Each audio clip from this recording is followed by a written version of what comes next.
Welcome to the Only in Early Access podcast. It's Pride Month. I have an iced macchiato latte, as Damn, is okay. tradition, because it's Pride Month. It's in a mason jar. Because let's be honest, there's nothing more homosexual than an iced coffee.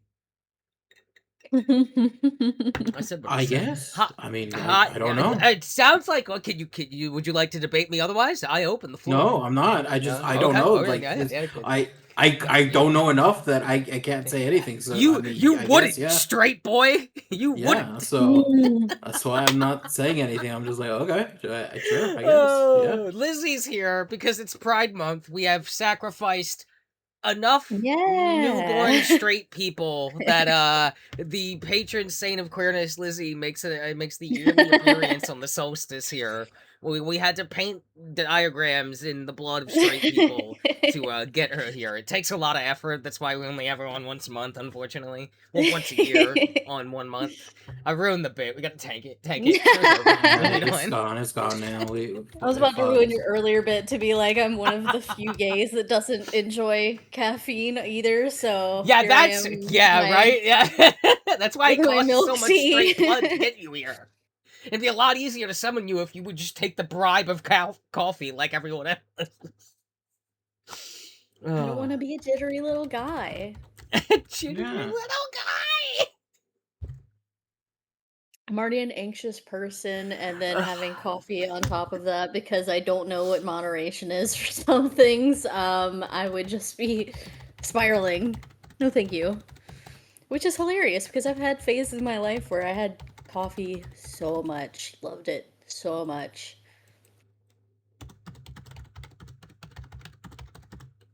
Yeah, just writing down 3 potential titles. Oh, Don't lie to me. Don't lie to me.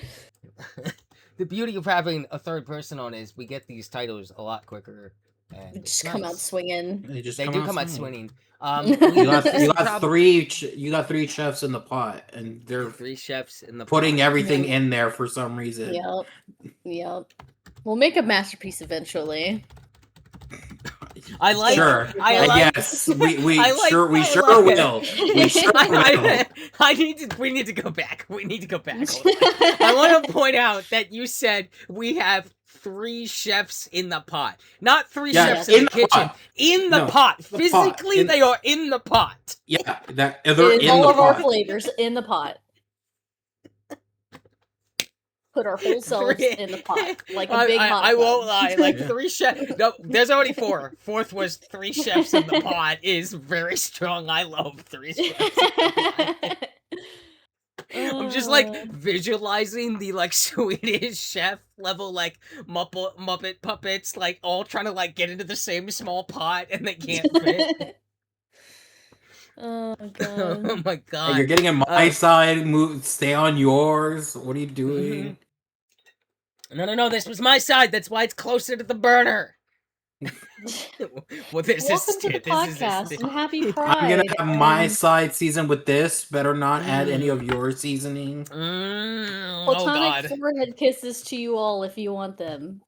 Oh, isn't that sweet? And people say this isn't a family friendly show. They would be right. It's not. It's not. It's everything I've ever uploaded to the internet. Specifically, I've marked that little button. It's not for kids. I don't care if It's kids not- watch or listen to this, but I didn't make it for you. What you get a hold of as a child in this day and age is not my responsibility. Me thinking about watching South Park as a kid. Oh yeah, just It was yeah, the you know, 90s. It was a different time. It was a different time. Yeah. Nobody 90s gave a was shit back so then. Like, cartoons going had on people Newgrounds, eating watching people, stuff, you and know? then and then Like, seeing that there's an Invaders, 18 think plus about stuff, it, and think then about you're it, like, what like, is that? think about, like, the 90s, early 2000s era that still held on to how like, kids' entertainment. Like, I was just watching Batman, like, beat the fuck out of motherfuckers all day, every day. Saturday morning, oh, Batman's got some jaws to break. I love it. I like it when Poison Ivy strangles all those men. That was my favorite episode. I wonder why. Reasons why we're so gay. Right? And then, like, think about, like, Invader Zim. The debut fucking episode is him stealing organs out of kids. Yeah, Like, it and was he's just just a big Ren and giant. Stimpy, Courage the Cowardly Dog. It was different back then. We were Yeah. Now we're kind of prudes now in society. We're like, oh, kids can't watch this because it'll make them sass me or something, and it's like, what the fuck happened to us? Yeah. It's So wild. much happened.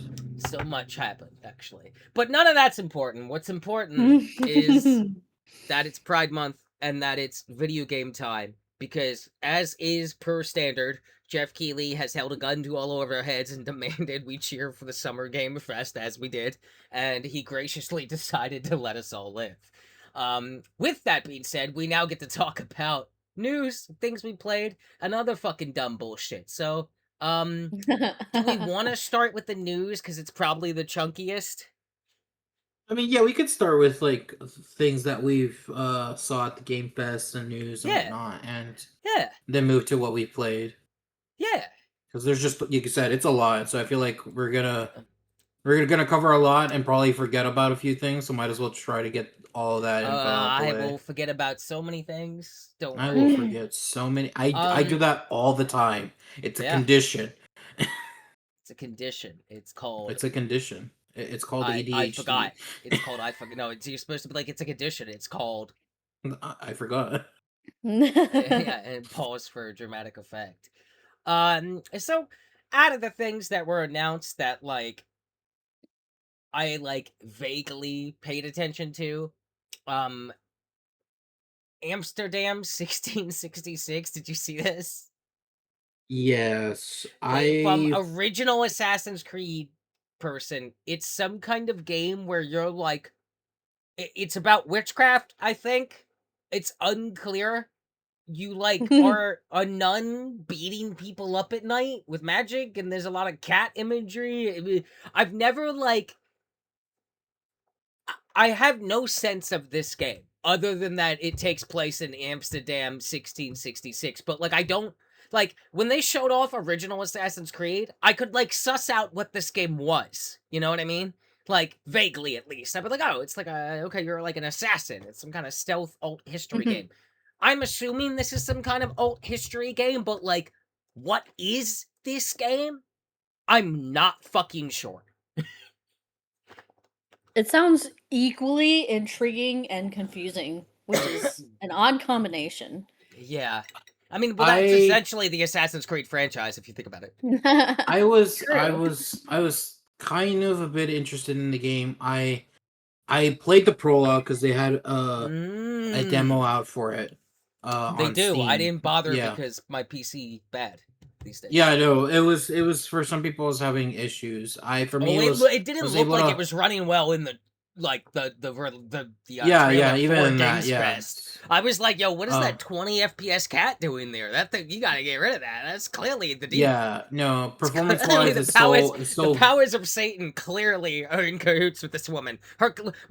Sire, her cat is moving at 20 FPS. Look at it. It doesn't belong in this dimension. Clearly in cahoots with the devil. Everyone knows that the Bible teaches you that the devil moves in only 20 FPS. of course, of course. And so I tried it out. Yeah, it's still rough performance, and I was like, okay, because the thing about this game is they teach you in the prologue is that you actually are going through modern and old Amsterdam. Oh, okay. Uh, Well, wait. Modern as in like 2026, or kind like of. It's kind of. three. Okay. It's three instances. There's 1666, 1999, and then I think it is just 2026. Like modern Amsterdam. Ooh. Okay. Wow. How? So it got Yeah, even more confusing. How yeah. is the gameplay? Does the The game only run game. better than it looked? No, that's what I'm saying. Like it was Oh my still kind of god. off performance. It was still rough. The gameplay aspect is they didn't really do much because it was just prologue. So it was pretty much telling you how you're going to move around when it comes to exploration and investigation. Um, Okay. and it was very simple, I guess I should say. Not nothing Huh. too complicated or anything like that. The only thing that kind of that I learned afterwards, and this is kind of sucks because I really, again, interesting concept. Even one thing I like is the game studio.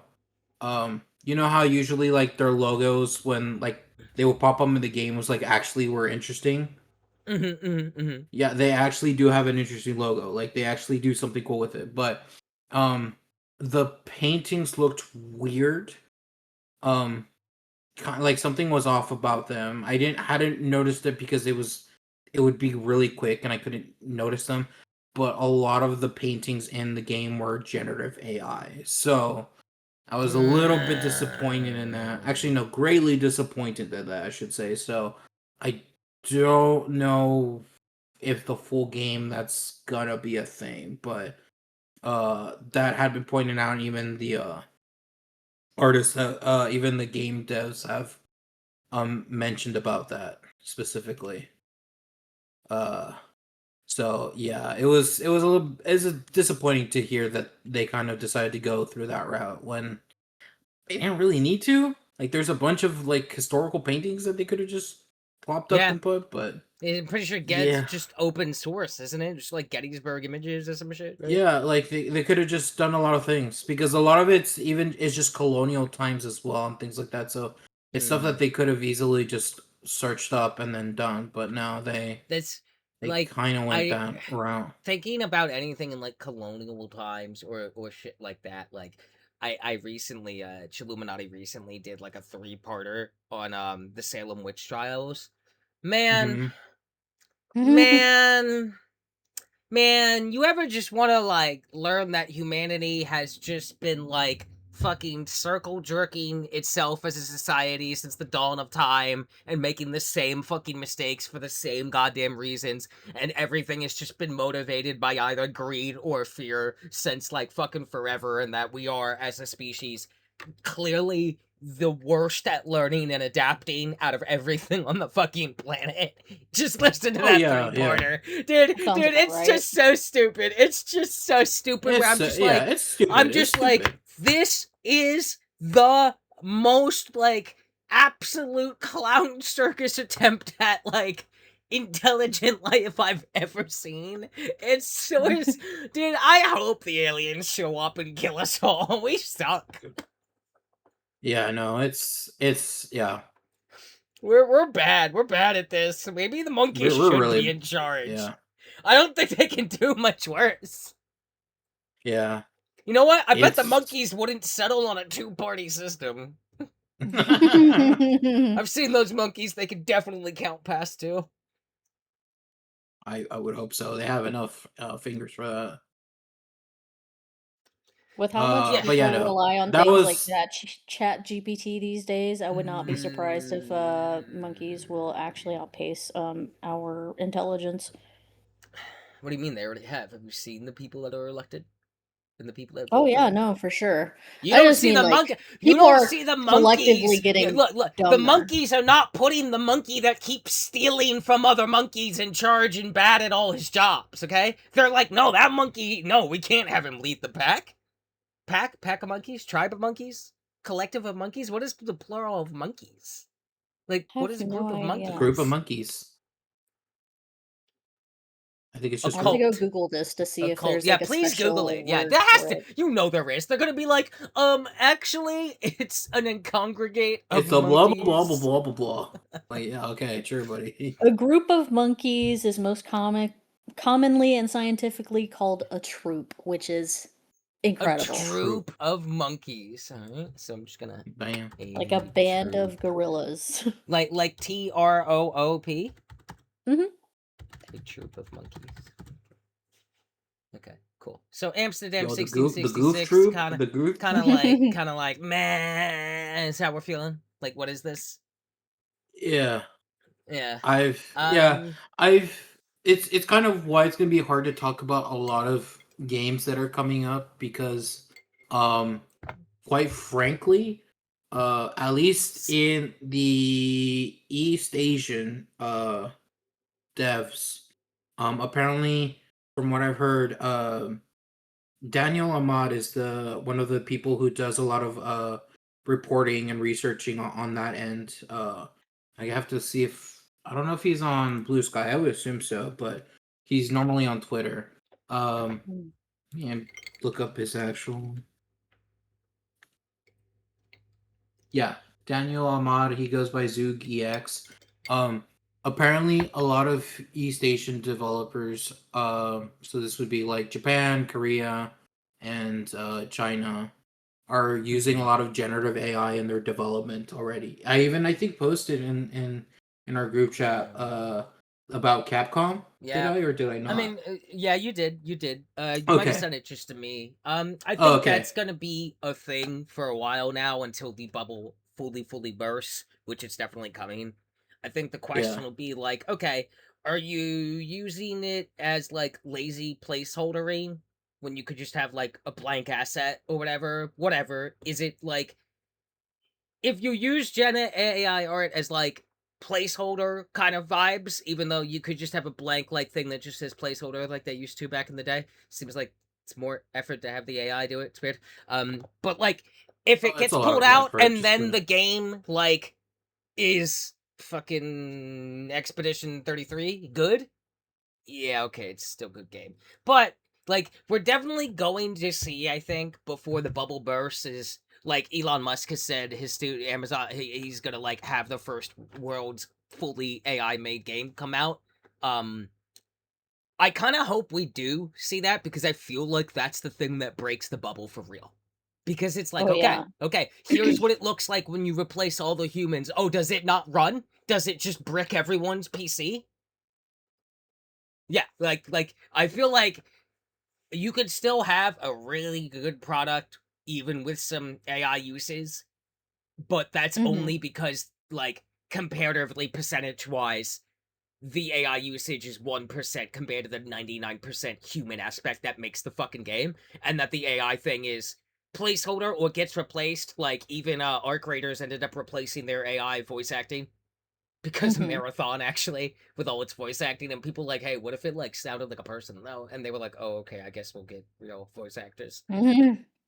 And I know that yeah. there was like AI stuff in Expedition 33 that later got patched out, and it was just like placeholder shit. It really The just th- depends on like how brain dead are they? Are they gonna full AI it? The moment you let AI like write a code or do animation rigging, it's gonna fucking shit the bed in like 2 minutes. the thing about it though is that the way that they seem to be using, like right now, one of the things we've seen with funny enough, the Lara Croft games, the new one. So it's I think the Mm. Atlantis one.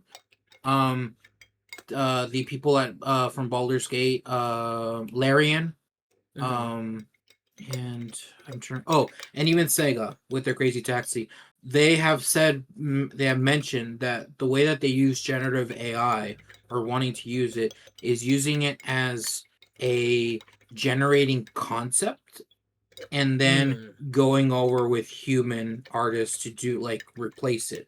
But the problem is that you're generating generative AI concepts. You're starting with shit and you're just covering that shit with Yeah. whatever stuff that you want. It's still going to be shit. It's just that now you've basically literally made your Well, entire I mean, foundation shit. So it'll it show. It'll yeah, show the it'll moment you show. do. Like the moment like Capcom drops a game, like like if Onimusha's like the core gameplay loop, like imagine a Monster Hunter comes out and AI was like the start of like how this game plays, and then you went on top of that, it's gonna be the worst Monster Hunter's ever been. It's gonna feel like shit to play and no one will like it. You'll know immediately. Like Yeah. they if they keep it to like art in things, you can probably get away with that longer than would be chill, but it'll show. It'll the cracks will form because you'll just Yeah. be outshined by someone that didn't do that every time, even if their game comes out not as quick or whatever. It's definitely like we're going to end up having to see more AI usage before the bubble bursts. That's just how it's going to Yeah, play out. and it The really exact same sucks. way NFTs did. In the same vein, though, we're also seeing that like while I'm definitely like more willing to play a game if they used like AI in some way that I can find like, all right, I can look past that, like the shoddy voice acting, but the game was still good and then they replaced the voice acting, or oh, placeholder art and then replaced with actual assets created by people. The moment it's like designing a thing and it is truly like directing a project, it's gonna be ass and you're gonna feel it immediately. And then of course there's still the fact that like you think of some of the best like games where people talk about this game is not only like an immaculate story and a cinematic immersive experience, just playing the game is fucking incredible. Like you look at like one of the big ones that like absolutely demolish anyone touching AI and trying to stand with them, and it's kind of Sony's stomping grounds, isn't it? It's Santa Monica. It's every fucking God of War. It feels amazing. Every single aspect of this game is amazing. Naughty Dog does not make bad games. Whether you like the games or not, or whatever, is irrelevant. Like, the game is good. The gameplay good. Like, Capcom usually is pretty good. That's why the AI thing is, like, tragic to see, but it's like, alright, Capcom, if you let AI touch, like, the gameplay of anything Capcom makes, like, you say Capcom, people think gameplay good. Game feel good to play. The moment AI gets a hand of that, you are gonna get a Capcom that's like, what did you do? Oh, you AI the game. You AI the gameplay. Like, I will be able to tell the AI Monster Hunter swing from a swing that was like made and rigorously tested and done over and over by a team of Q&A people and animation riggers and all that shit, right? Like, I'm gonna know the difference immediately because I'm such a stickler for gun feel. Again, gameplay feel. It's exactly why I didn't get Black Ops 7 and Vaughn 2. I could feel the AI in the gunplay. And I'm like, no, it's bad. The animation's weird. It's off. It's less accurate than animations 30 fucking years ago. I'm not doing this. Guns sound bad. Guns sound bad. Gun feel bad. Also, just in general, we are drawn to things that have like passion and love put into it. When you have something that is too much touched by AI and it doesn't have enough of like a human essence to it, like some people are okay with AI slop, but I feel like most people who have been doing things like this for their whole lives, like we have, like no matter what kind of gamer you are, you want something that feels like it has a Oh soul my to god, it. yeah. Absolutely. Like, again, I am a diehard Black Ops girl.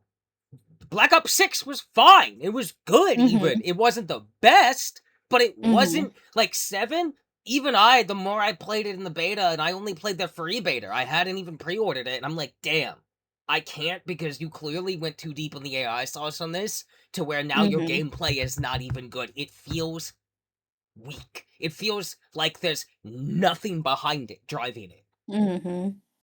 It feels like a concept with no sense of implementation, but just the concept, and then, okay, here you go. Like, yes, it is a gun. Yes, it is shooting, and I am reloading, but all that feels empty and hollow. Whereas, if I go boot up even Black Ops 6, which is nowhere near the best at Treyarch stuff, I can be like, oh, hey, that reloads real good. Right? Or, like, Modern Warfare 2, and be like, hey, that Garand reloads real good.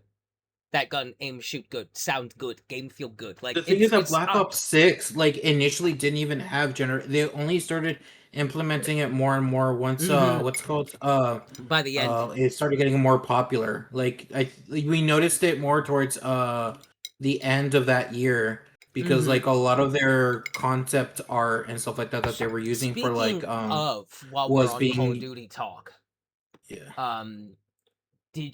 have you kept up with any of what's going on at Infinity Ward No, I don't think so. with Modern Warfare 4 announced and Uh the new studio co-heads?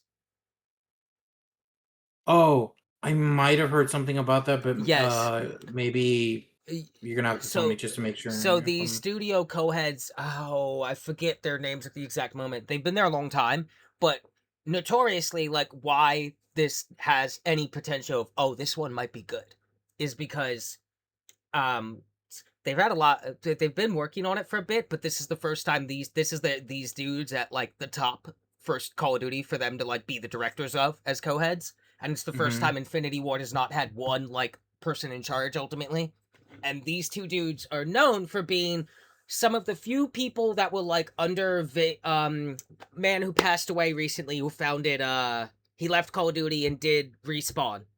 Vince. Oh, okay. Yeah. So when he was at Call of Duty, these were like two of his most youngest proteges that just didn't go with him, and they've stayed at Infinity Ward, and now they are the two dudes in charge of like the game.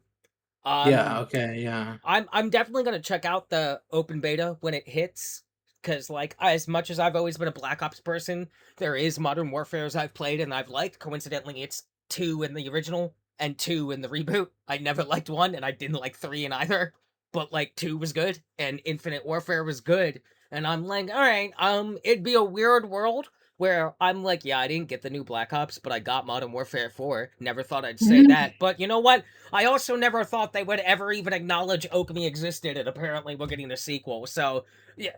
I also didn't think NFTs or AIs would ever be as crazy as they were and blow up, but like good things and bad things happen in this industry, and you just gotta ride it out. But I'm gonna keep an eye on that. Yeah. I honestly, as a person that like craves, just like I love Marathon, I've been playing a lot of it, but I do crave a non-extraction like PvP shooter, and I'm completely out on like the things that I was playing. I wouldn't be opposed if it's like, yo, is this good? Is there no AI slop? Is this Modern Warfare good?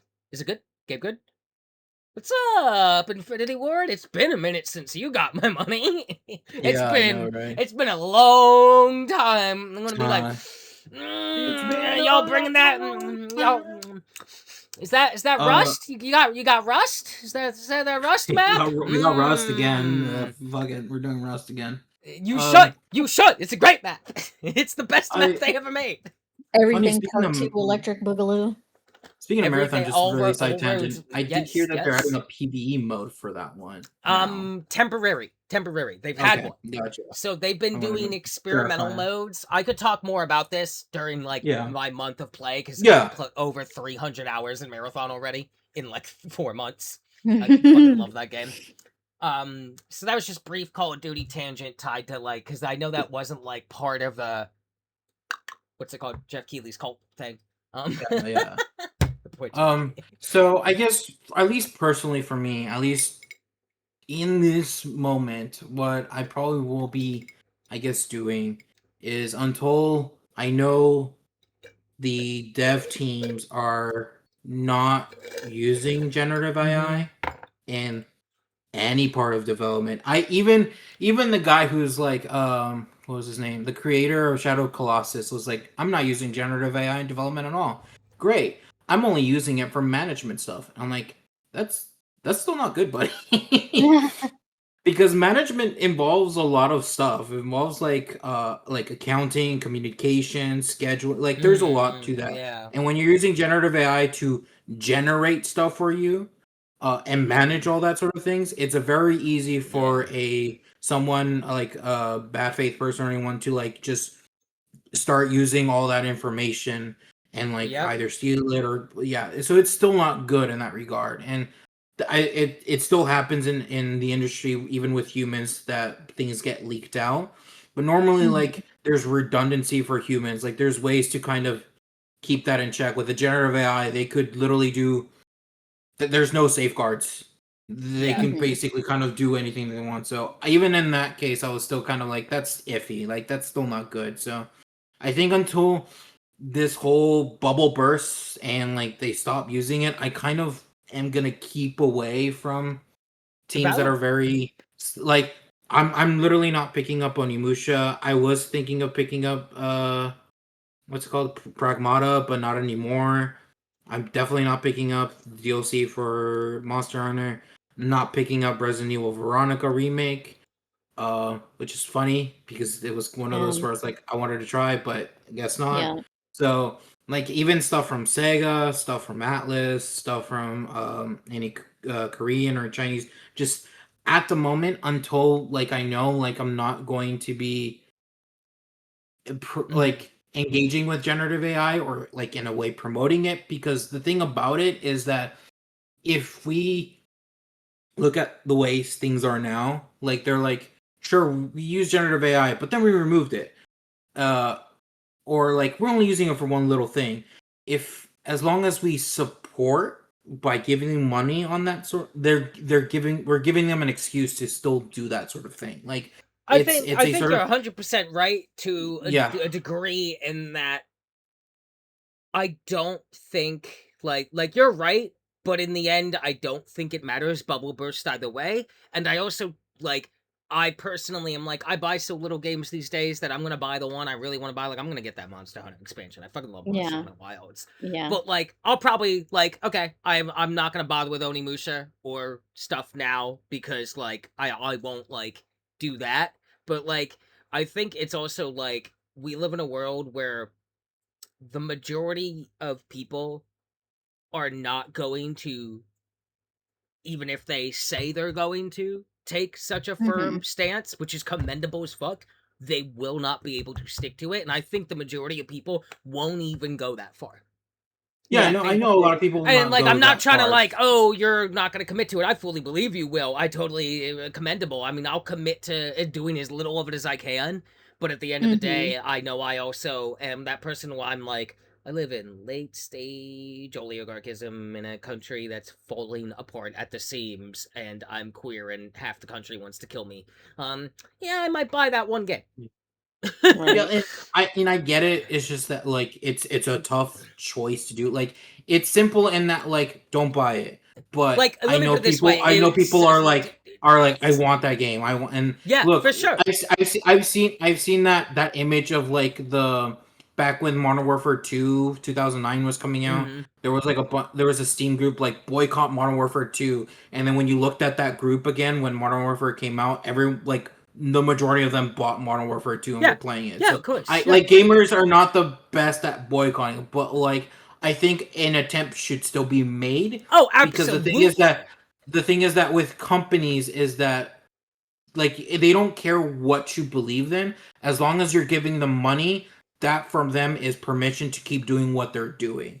And so like as long is if they don't feel that financial punishment, then they're just going to keep doing a bit more generative AI in this, and then it's going to be that it's going to be programming, it's going to be a complete like art creation, it's going to be a like See, that's the everything thing about it, is and so like that's I don't like I think you're right except that would die quicker. Like I feel like when we're talking about like that very slight air quotations here generative AI use and then it's pulled out in like a day one patch versus oh, we use this thing to build the entire like program our game runs on.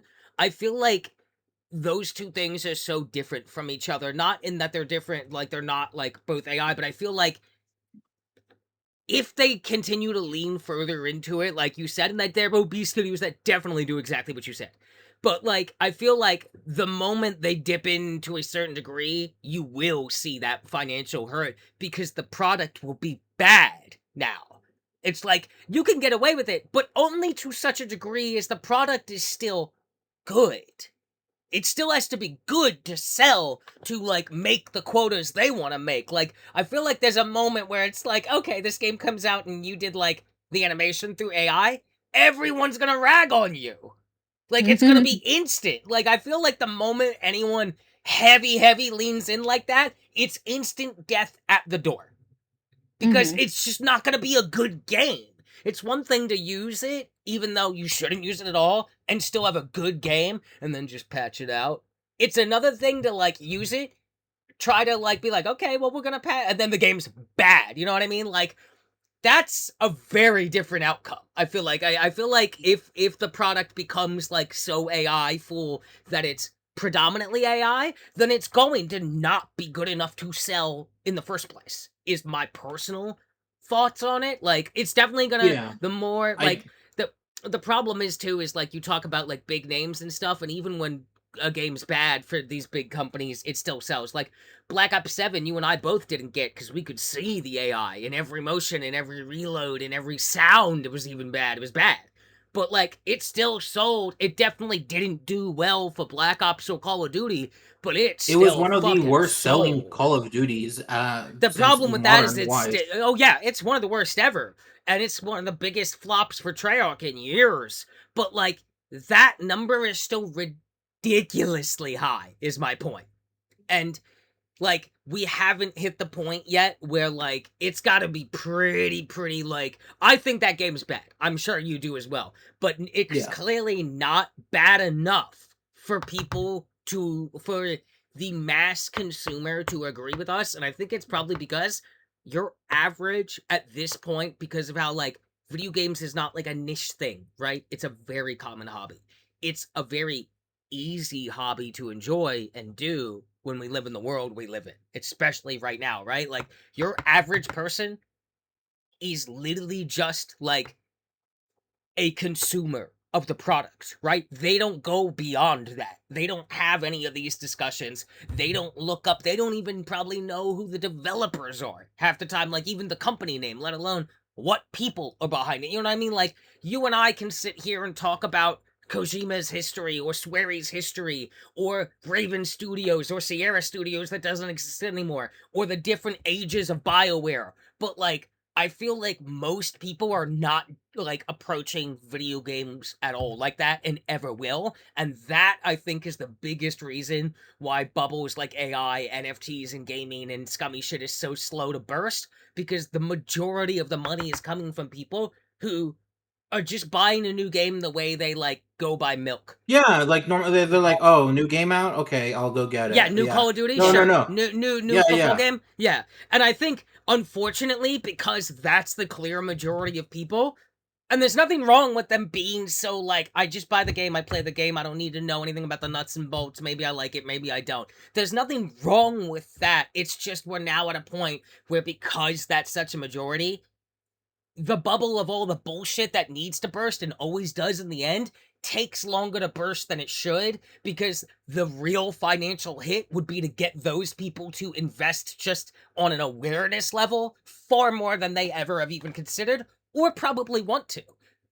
yeah, yeah. It's No, like the like same I think energy as people like who do so many microtransactions in a game that when they play a game without microtransactions, they're almost like encouraging people to implement things for Yes, yes. microtransactions. People who have only hmm played gacha games play non-gacha games.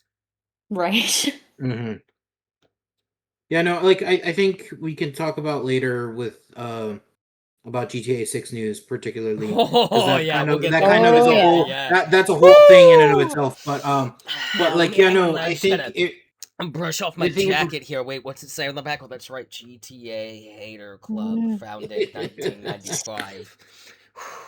Thank I you. yeah, it's just that I think particular the thing is that as long as they keep using generative AI, the it's more for me in particular as well. It's just that they're still using it, and we know what the Mm-hmm. environmental effects Yes, yes, are of 100%. Mhm. generative AI. And Mhm. as we're seeing, like I like right now, like just in recent weeks, it's been super hot in Europe. Like in UK, I think 2 weeks Mhm. ago was one of the hottest days of the Yeah, UK has known. And I've a friend in Germany was like, yeah, we're right now like at 40 degrees, and like years ago the highest was 30. Like we're Mhm. seeing the environmental effects and how it I affects think the everyone, and problem. even and like what's it called, disenfranchised communities as well, and how like Mm-hmm. they're more like a lot of those are people are dying and stuff, but like Yeah, it's those effects that I want to minimize. And so if sure. companies are still incentivized to keep using general, those that's just going to keep getting worse. And like I think that's for Mhm. me like one of the things that I find, I knowing enough about psychology, there's cognitive dissonance with people once they try to do the mental gymnastics of to Yep. placate like their choices and make them feel like they're more Oh yeah. Oh, that's what. okay That's with it. just So human beings, I Like get it. It's that's just, yeah, the that's just human beings. It's just that that's like like. it's like I it's just think always for like me. I It's like damn, totally, like yeah. I get you. I get what you're saying. I think for me, the stance I'm gonna take is like I'm not ordering anything off Amazon ever anymore. Cause like I'm not gonna buy, like I'm definitely, if I'm buying games out of Capcom, right? I'm gonna buy probably just that Monster Hunter like expansion. And that's it. And the rest I leave because of the AI stuff, but I already own the Monster Hunter. But I'm not gonna do you I don't use Amazon for anything anymore. Because Amazon Mhm. is like one of the main funders of the giant ass data centers, and mm-hmm, that's where the biggest boycott needs to be directed, in my opinion. Because Mhm. like, yes, Capcom shouldn't be encouraged to use Gen AI. No one should. Those companies don't own the data centers that are literally poisoning the planet. And the Mhm. problem is, I'm actually asking for the harder commitment from people. getting people to boycott a game, even one company as big as Capcom, with like what Vaughn's doing to like not support that, even though we just talked about how most people are surface level consumers, you're gonna convince them to like see what Vaughn's doing and be like, oh wow, that's got like moral merit. Infinitely before I will convince a soul to not use Amazon. Yeah, I know. The thing That's with, the problem.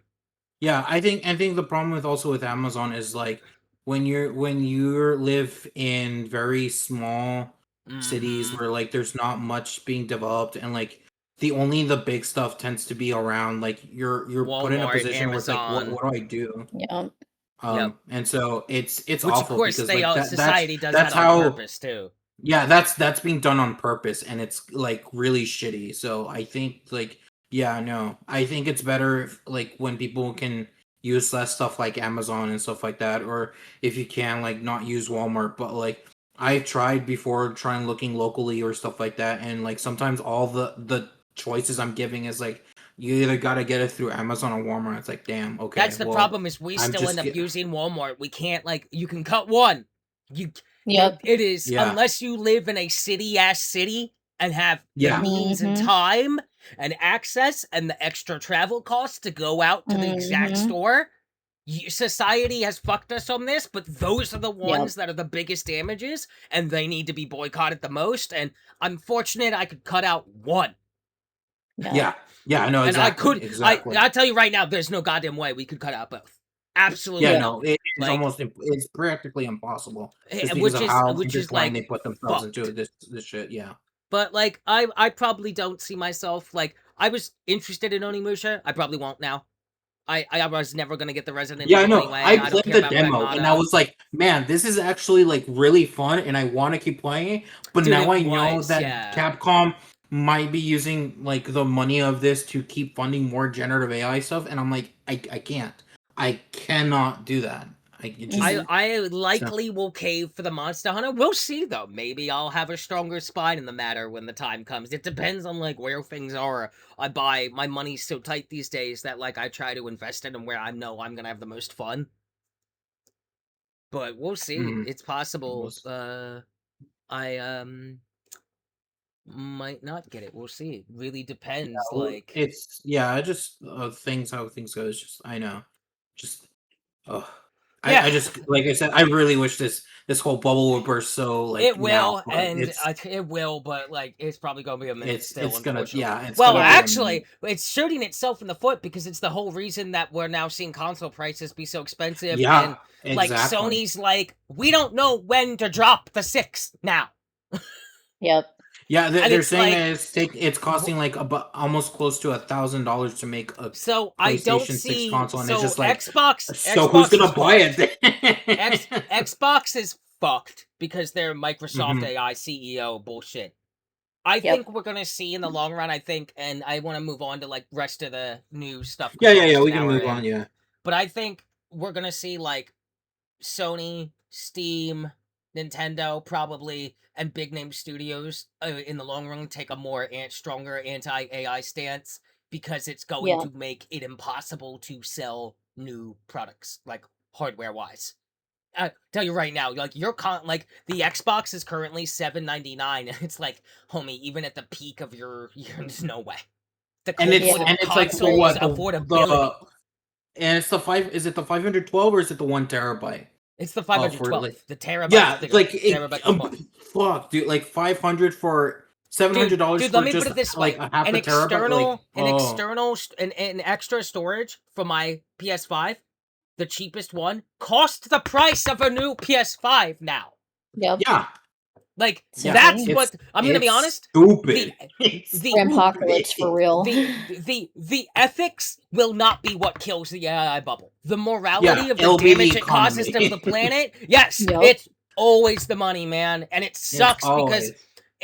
because it takes so much more fucked money shit to make people rebel.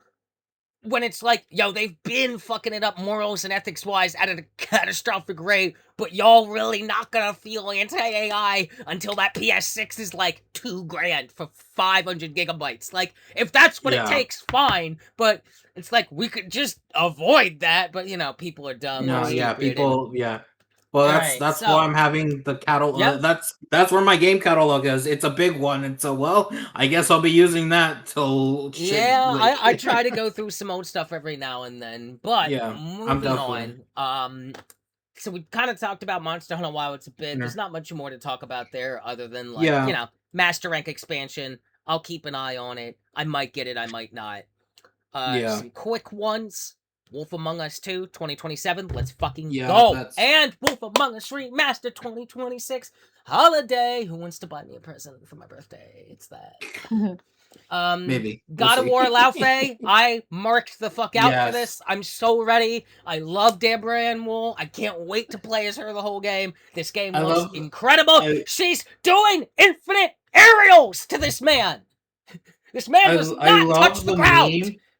I love the meme of like Kratos and Loki are at like the funeral for Laufey, and it's like your mom is Meanwhile, resting in Laufey, peace, and then she's literally fighting she's for her life. She's doing like fucking Marvel versus Capcom 9 million aerial combos with Doctor Doom. Want me to do a fucking infinite? I'll teach you how to do a fucking infinite. Hold my orb while I do an infinite, nerd. Press his button, burns meter.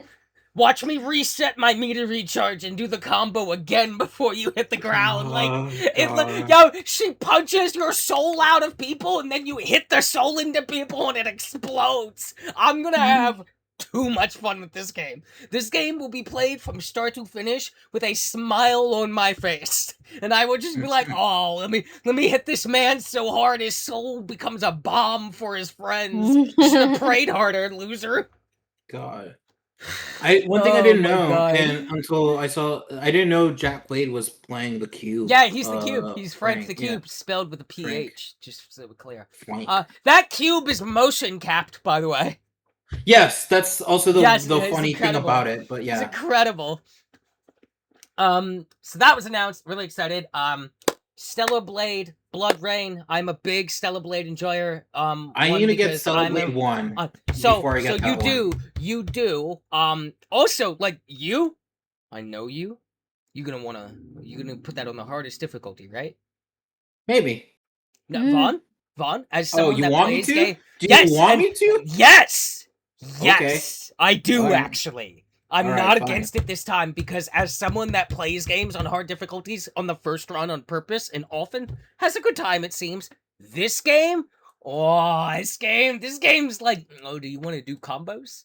Do you want to get that perfect parry? That good shit? Oh, we got you. This game is Stellar Blade is so fucking actually incredible. Like, the story's mediocre, and you can guess the plot twist like 6 chapters before it happens. You can probably figure it out in the first 30 seconds. It's not hard. Yeah. The story's whatever. It's like B-tier anime. It's enjoyable. It does its bits. It does its It's the gameplay. twist. It's pretty much the like, gameplay. the story is not, like, schlock in the sense that it's enjoyable. It's very B-tier. And I feel like it embraces that and just kind of plays it as is. It's like watching an anime where the plot's kind of like whatever. It's not garbage, but it's nothing impressive and the twists see coming. That doesn't make it bad. It's just kind of like... It is like hero's journey par for the course. You know what I mean? Like, it's very much formulaic. That doesn't mean it's bad. It's just not... The story isn't the part that's going to impress you. The soundtrack, the enemy design and fights, the combo, like... The gameplay and everything beyond the story is top tier slam dunk. So the story doesn't matter if it's mediocre because, dude, who cares? Do 6 fucking perfect parries and then kick this man's face so hard he explodes. Like, that's awesome. Our game's great. There's fishing. Love that. There is a lot of course, Gunnar fits there. I will also say, as a lesbian, the best fits are the non-Gunnar ones. I'm gonna be honest. Like, they're all a little Gunnar, but, like, the best fits are the, like, not super skimpy ones. Straight up. Yeah. Lizzie's gotta hit the bathroom, and so I'm gonna pause, because I'm gonna grab a drink as well. I'm gonna go. So, yeah, like... Blood Rain, that's the sequel coming. First of all, Stellar Blade Blood Rain is a fucking 90s-ass video game, like, shut the fuck up. I love you, but like that is so edgy. It is so edgy. Come on, it's like The Matrix Revelations. It's honestly kind of similar to how Capcom went with like Resident Evil Requiem. Shut the fuck up. I love that shit though. It's so stupid. It's like you guys love your shit so much. You're like Requiem, Revelations, Odyssey. Like all these buzzwords. It's just so funny.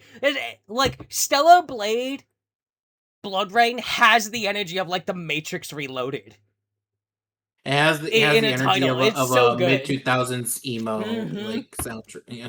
Also, the moment it was like, yo, she punch girl, I was like, oh, let's fucking go, dude. When I saw it's punching, I'm like, all right, hold on a second. And she does look like, and the moment she's like, no, her dodge is you don't ever leave range. You're just bob and weave. And I was like, yo, let me tell you right now, I've played Stellar Blade a lot. I'm actually gonna do a new playthrough. I've been doing a new one. I'm playing on hard on my new game plus. I'm gonna tell you right now, because we see her do punchy stuff and like backflip kicks, and we see at one point she has like a back blade katana that pops out. So I won't spoil anything for you going to Stellar Blade, but I'm gonna let you know. I'm gonna let you know right now. You are 100% going to show you can uppercut a man in this game. Oh. I better. I'm gonna tell you right now. So. The Balrog's moveset, it's just there. It's just there. You're gonna get the little bop charge. Like it's just there. It's the punch girl thing. I was like, yo, you couldn't have sold me harder on a game I was already sold on. The moment I saw it and heard soundtrack, I was like, Stellar Blade sequel. And then they were like, new girl. This one's just called Evie. Cute little short haircut out the gate. Very, like, giving Ghost in the Shell energy on this one. In the terms of, like, the setting and like, the fact that it's, like...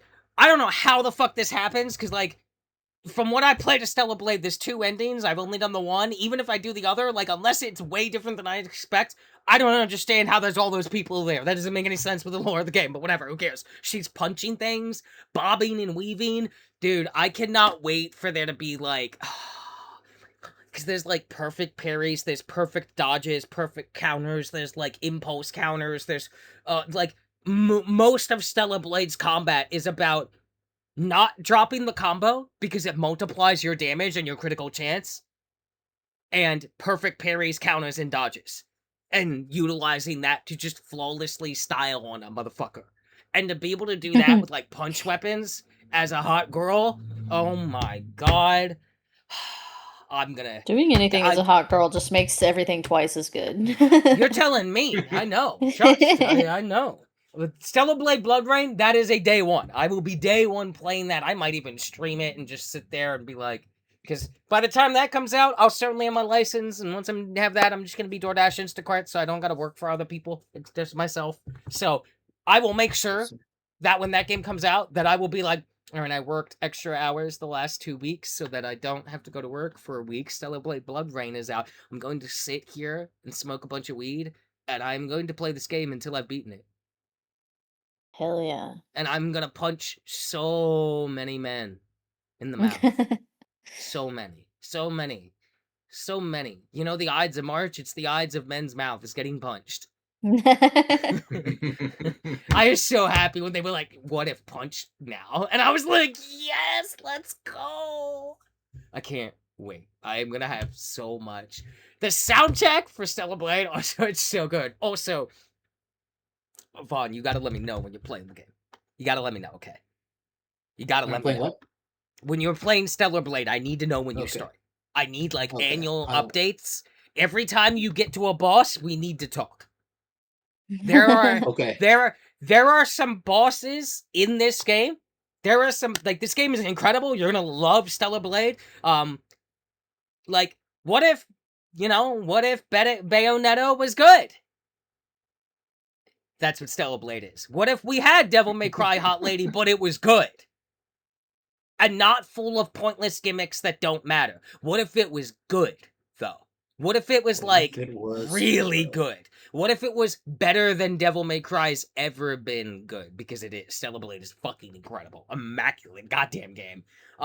There are some boss fights in that were so good so enjoyable that they made me instantly save, back out to the main menu, and go to the boss rush mode, because now I have that boss there and I can fight it because I beat the chapter it was in.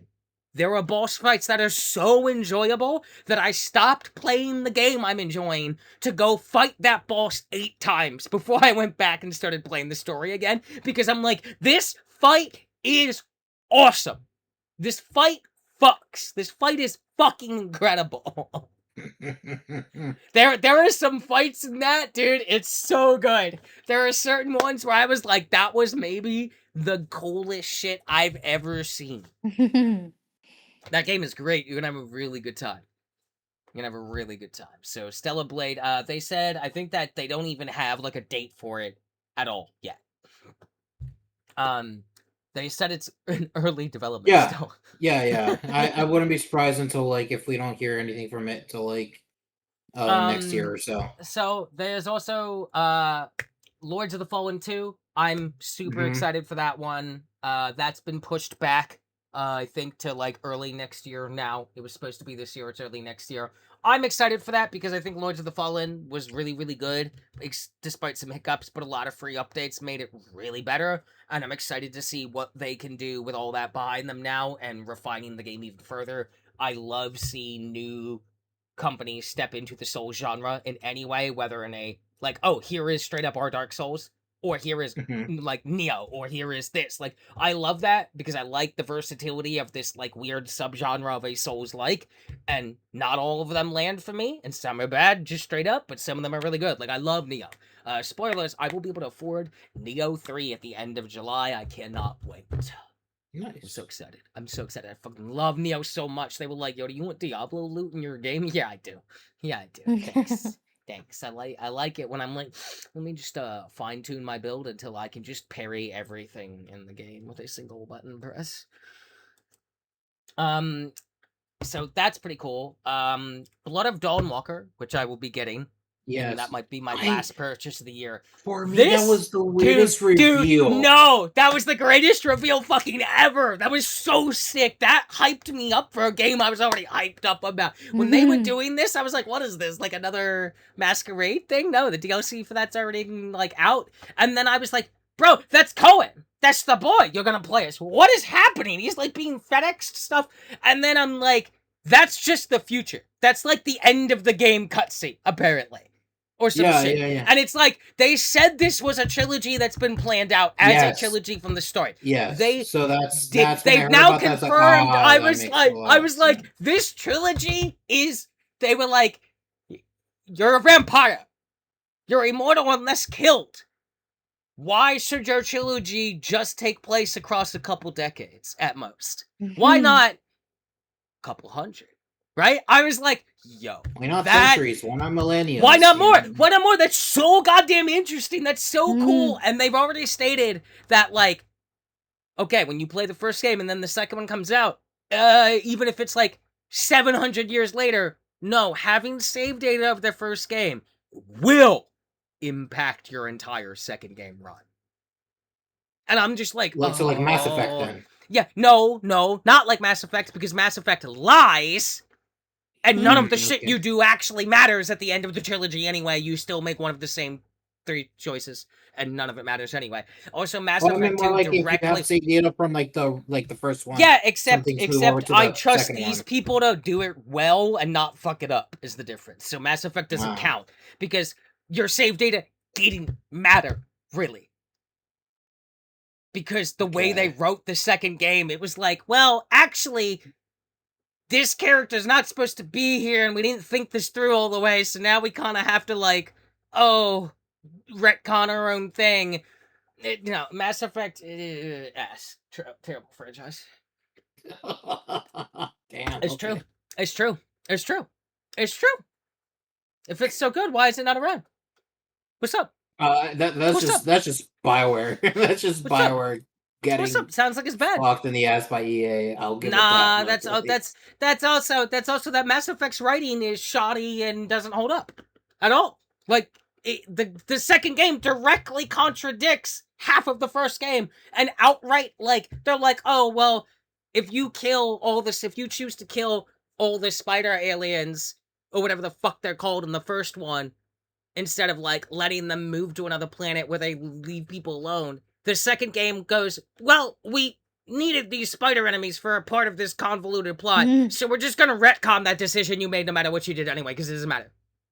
Also, every decision you I make can in the agree first with and some of the second things you're game, saying, like, but I'm still a biased person, and I still love that franchise, and I will take that to I my like grave. certain characters in that franchise Yeah. and certain moments, but the fact is, none of your decisions mattered by the end of the trilogy. Not a single goddamn one, save data carrying over and affecting the world. It was all completely down to, like, it didn't matter at all.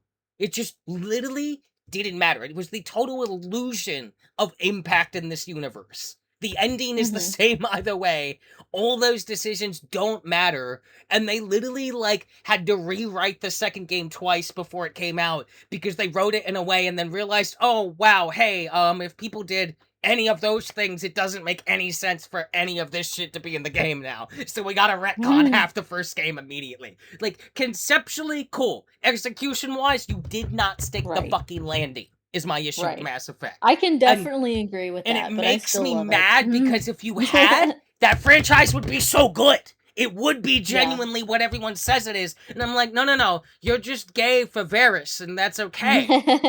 That's understandable, but just say that. Stop telling me Mass Effect is an immaculate sci-fi masterpiece. It's fucking not, bro. It's Right. really poorly written. There's some really good moments and really good character development.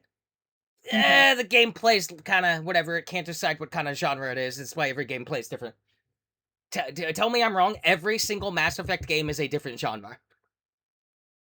I can't say. The only Mass Effect I ever played was 3, and that was for when PlayStation had a free multiplayer, like I guess weekend or whatever, Yeah. to play like Yeah. the Anyway, thing I'm a about it. Mass That's all Effect I ever hater. played, so I can't say anything. I'm a Mass Effect hater. I'm a Dragon Age enjoyer because at least Dragon Age is cohesive and I can follow it from point A to B.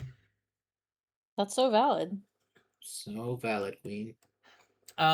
Also, I don't like sci-fi that's, like, not inspiring. It bores me. It's like, what are we doing here, guys? Anywho, other than me being really hype about the fact that the trilogy is going to be, like, I'm assuming every game takes place centuries apart, because that's so awesome. That is so cool. I think that's a really bold storytelling choice, and I hope they crush it. It looks really good. The Witcher games are really good, even if they're, like, super niche, especially the first two, but, like, I feel like these are developers that know how to tell a good story, so I'm excited as fuck for that. XCOM Star Wars Zero Company, I want to get if I can. I love XCOM. I love Star Wars. I want my Star Wars XCOM. Speaking of Star Wars, people that have played Star Wars Galactic Racer literally are just like, hey, did you like Burnout 3 and Burnout Revenge? Because that's what this is, except it's Star Wars. And I'm like, yeah, those are good things you've said. Those are very good words you've put together. You don't have to sell me on it more. I'm already sold. Yeah. Final Fantasy Revelation announced. That's called Revelation. That's what part 3 is. Spring 2027. Matthew Mercer is Vincent Valentine, of course. I don't know how I feel about this, because, like, I didn't finish the second one, because I got so fucking tired of, like, what the game was, and all the bloatedness of it, that, like, I'm not sure I'm ever gonna be able to go back. And I don't like how, like, it kept, like, teasing that, oh, is it the same game? Is it an alternate timeline? And then they never commit to anything, but they're saying the reason is because it all comes together at the end. And I'm like, yeah, but if you get to the end and it's still not an alternate timeline and you just added this extra stuff that padded the game out that was already padded out further, I'm just annoyed. You could have just made FF7 again with better graphics and kept it turn-based and it would have been fine. Yeah. But instead, you did all this extra shit, so if it doesn't pay off in a new way, I'm like, why did we do this? What was the point of this? Yeah. Crossfire is another thing I saw that kind of caught my eye in a way I didn't expect. Because there's some kind of, like, weird sci-fi bullshit going on, and I do enjoy, like, a sci-fi bullshit. sci-fi bullshit war story that's focused on, like, two people. I do enjoy that, and it was giving me Spec Ops The Line energy. Shout out to Spec Ops The Line. Yeah. That game was great. don't know much more about it other than that, and that was kind of the news that I bothered to like really write down, other than like Xbox likely to close several studios if no one wants to buy them, and they're trying to like lean harder into Yeah, there was exclusives. those 3 So, studios that were Xbox has resurrected its Lich of a Corpse for the 8th time, but unfortunately the Horcruxes have been killed, and they just don't have the power to keep going. I don't believe another Xbox is ever coming. I think a PS6 will come. It might not be a while, though. It might not be here soon, though. I think last I heard, PlayStation is saying 2028, 2029 now. and that's still too early because that's because if the bubble hasn't popped by then, like, and prices are still up like as they are, yeah, no, That's fine. it's Current PS5's fine. You could ride this out for a while. There's no reason. Like, if they rush it and put it out before prices can drop, you're never selling these goddamn things. It's gonna be worse than the COVID era. Like, you're never selling these things. You cannot be charging 1,000. You can't do 700. Like, if I'm paying 700 or 800 for a console, it better have 2 terabytes.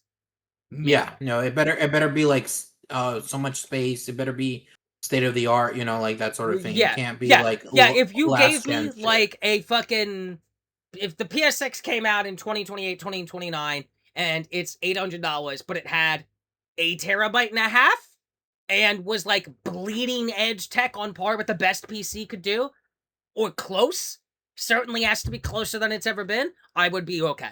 But if you're giving me like what I expect the jump will be, and it's only a 500 gig, get the fuck out of here. There's no way I'm paying for that. For that amount of money, Yeah. I could just buy an extra storage thing for my console at this point and put it in there.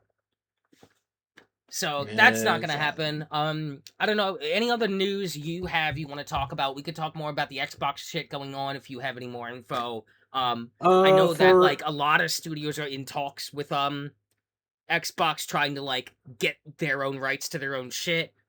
Double Fine mentioned Ninja Theory, dude. Ninja They Theory, did Ninja which Theory they just dirty. announced their new game. They announced yeah. it knowing that they were planning to shut them down. I was like, get the fuck out of here. Ninja Theory deserves so much better than this. Yeah. Mhm. Yeah. My hope is that these studios can be sold off to someone. I'm worried it'll be like EA or something, and I'm like, I don't Right, really yeah. know, like, unless they can get their own rights, but then unlikely any of you succeed with self-publishing in this era, and like, I don't know where you go. Like, Nintendo can't take you, like, Right. Sony, I guess. Sony, is it really? Like, where do you go unless But you're even then, really... Sony's like in that weird Yeah, but section of like it just Sony's laid off a bunch of safer Bungie people and Yeah, like but we knew that was gonna happen because Destiny was being shut down. Yeah, Like, it's no more yeah. development, and Marathon doesn't need the size that, like, Bungie needed. Also, it's 298 people laid off. Jeez. Including recent, newest CEO. It only led for, like, a year. The new, CEO or leader of Bungie is, like, a former, Guerrilla person. And to put it in perspective, Sony instead, they're still, like, eyeing live service stuff. They're just trying to be more careful about what they want to approve doing that, and that it's too risky to do Destiny 3 right now. And we also know now, Destiny 2 almost died. Like, Bungie almost had to close, like, 4 expansions before Sony bought them. So, like, we never even would have gotten this much if Sony hadn't bought them. Straight up factually. They, like, Bungie sucks at self-publishing, apparently. They have never gotten it right. They have almost died multiple times as a company. Like, they need a publisher because they just cannot sustain themselves. And while 298 sucks, some of those people will probably go over to other studios in PlayStation. They have talked about that as, like, they're going to try to, like, move them around to where they need them. It's still full support for Marathon. There is incubation, like, concepts going on at Bungie, but nothing greenlit yet. And that does put them, with the current layoffs, roughly around the same size as Santa Monica and Naughty Dog. Which, need I remind people, kind of just make some of the best games in the world every time they do it. You don't need 7,000 people in a studio to make a slam dunk. Right. Now, Do Agreed. you need a lot of people to make a Destiny level thing? Yes. Which is why they're not doing it, because it takes a lot of time and money. Even if they greenlit Destiny 3 and hired a bunch of people, you still wouldn't get the game for like 4 years, bro. Yep. That's a whole ass investment in Like, so many ways. like the survival of this studio is support Marathon, basically. And it's also like, Marathon's good, first of all. And it's like, if you want a Destiny 3, you know what you don't want? A fucking rushed, desperate, half-funded, barely developed Destiny Yep. 3. That'll kill the studio faster than anything. What are you, an Yep. idiot? Destiny 3, if and when it happens, needs to be a slam dunk. And one of the best ways to do that, stop doing Destiny stuff right the fuck now. You've been hemorrhaging players since, like, 4 expansions ago. Ever since Sunsetting started, you've been losing players, and we can blame Pete Parsons for that one. It's like, you gotta stop it now, because nothing you're doing is working, and it's just burning resources and time. Marathon is succeeding more than Destiny was at this point, in terms of, like, retention and people playing the game, and, like, yes, it's not going to hit those numbers. Of course not. It's an extraction game. It's never going to hit those numbers. You're comparing an extraction game to, like, a hybrid MMO. That's, like, doesn't even make any fucking sense. It's like comparing a fighting game to a puzzle game. You're just comparing it to compare it, and like, well, the numbers are different. Yeah, because they're different things. That's why ice cream is cold, and the steak is hot, because they're different things, and you eat them differently. Like, that's where I'm at. It's like, Destiny 3, if it happens, needs time and money that there isn't. Is it weird right to say now. that I've eaten ice cream hot before? No, because that's a thing, but, like, you know what I mean. It's like, yeah, I know. It's you know, like, is it gonna be you're weird if I not just say I you're eat not ice going cream to hot compare, before? like, a cold scoop of ice cream to a nice hot steak and be like, well, the steak was warm. Yeah, no, And it's like, definitely. what? Yes, that's what it is. That's what they're the supposed to product It was be. good is, for its motherfucker. category. Yeah, right? Exactly. And it's like, I love Destiny, but it was also, you could tell, it was been dying for years. And I'd rather Bungie be down to just Marathon and let that cook for a bit. It's, ironically, one of PlayStation's more successful live services, despite not being a huge, massive success. Like, it's still one of the few successes.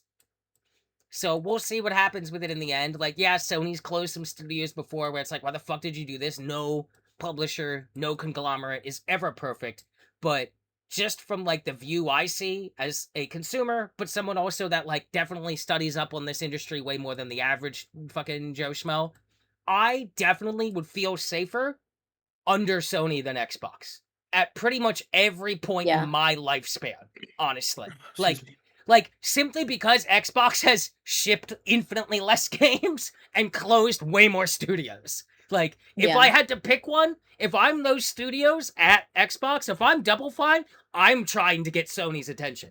Ninja Theory, I'm trying, no one else is going to take you. Who else is there? EA? You're dead in the water immediately there. Right. That's no better than Xbox, that's probably worse. What are you going to do? Go to Epic? Maybe you got some life there if they want it, but then you're tied to Epic Game Store exclusivity, which is bad for you, which is bad for Epic, which means you're gonna just have losses. Self-publish depends on, can you do it? Can you reasonably do it? If you can't, That's like, a whole other genuinely, challenge. It's a like, whole other. if you genuinely can't do it, you need to not do it, and you need to just go under someone, or you need to switch professions. Like, that's the reality, and of it is the a sad two, reality. like, Nintendo can't really, because then you're stuck to just Nintendo stuff. Nintendo doesn't want these people anyway. Honestly, That's a whole other ball game all on its own too. you're probably looking at Sony as the only real name in town that's possibly going to pick up any of those studios. Yeah. Which The I days- used to be like a huge Xbox fan for most of my life. I have been on Xbox platforms for more of my life than PlayStation, but just within the last few years that I've been on PlayStation, I'm not gonna say they're doing like groundbreaking stuff that changes the game entirely, but I feel like the things that they are doing, they're doing it right because they are taking their time and like thinking things Well, through, I mean, which has been if you very think important. about, if you just look at metrics, like, Sony just kind of crushes them every year in the console wars, air quotes, and even the era of COVID ultimately was in Sony's favor. Like, Sony, think of the consoles and think of what sells them was exclusivity. So when you started shedding exclusivity, that didn't really help Xbox. and it didn't Mhm. hurt Sony. They just aren't Mhm. like, Sony is still committed to, like, multiplayer stuff is gonna be multi-platform, PC and that, Yep. but their single player story will just stay to console for now because they Yep. didn't see much of a profit over there. But, like, when you think about, like, studios and, like, like God of War, right? Like, think about Mhm. Santa Monica, Naughty Dog, like, Gorilla, like, Insomniac, like, there is, like, PlayStation has the studios even when they've closed some that they shouldn't have, Blue Point. Like, Mhm. Xbox, like, 1 year literally shut down studios and canceled more games than they shipped in the last 3, and they want you to buy Yep. their console, and I'm like, "No." So, yeah, like, the only reason I'm gonna be able to play Fable is because it's gonna be on PlayStation. I won't be able to Yep. play Gears of War E-Day now because it's gonna be console and PC only, like Xbox and PC only. So now I Mhm. won't get to play it, which sucks because I love it. I love Gears, but like, yeah, it's a wacky time. We're just kind of watching shit change and see where it goes. Yeah. What a Vaughn, did you have? weird Yeah. position to be in, Oh my honestly. god, it's. Watching all this stuff happen and having your own hopes and dreams for what's going to Mm-hmm. happen, but Yeah. also Oh just yeah. not knowing where it's going to go. Like Everything feels like it's up in the air. I It's I not just did like one see thing. 2 more tidbits of news. I don't have in my notes, but I remember seeing them. Strike people on strike at Quantic Dream are stating that like the Star Wars like Eclipse game they're working on cannot be finished if Quantic Dream lays off the 147 people that were working on the ill-conceived like MOBA Oof. Quantic Dream was doing for some fucking reason. And so those people have not been working for a month, and everyone working on Eclipse currently on strike is saying that like this game cannot fucking be finished without those Mm, 147 people. So that may never exist. Quantic Dream also is like always under lawsuits. That could be like dissolved at any goddamn point. And mhm. what else was it? Oh God, what was it? It was another thing, and I just like forgot it immediately. Oh, the Marvel game with Captain America and Oh the yeah, story like one that's been put 1943 or delayed. something. Yeah, that's Yeah. been delayed and pushed back. I believe it's Amy Hennig's like studio is doing it, right? No idea. I have not been I keeping think the track of studio that one in doing it particular. is on the smaller side, so it's being pushed back also. So we're seeing a lot of things being pushed back. I'm much more a fan of nope, push the release date back. And the last thing is Phantom Blade Zero, which continues to look fucking incredible, has pushed its release date back. Because they were like, you know what? We've realized we could make this like way better with just a couple more extra months, and it looks so good already. And I'm like, okay, guys. And then other than that, I'm trying to think. I don't think there's anything else news wise I have. Oh, there's Vaughn, new did you stuff that have I can anything? talk about if you Yeah, want yeah, me I was to. yeah, absolutely. That was the end of my Okay. list. So what do you got? So we're getting the Cuphead sequel as announced by Oh, was Studio that? MDHR.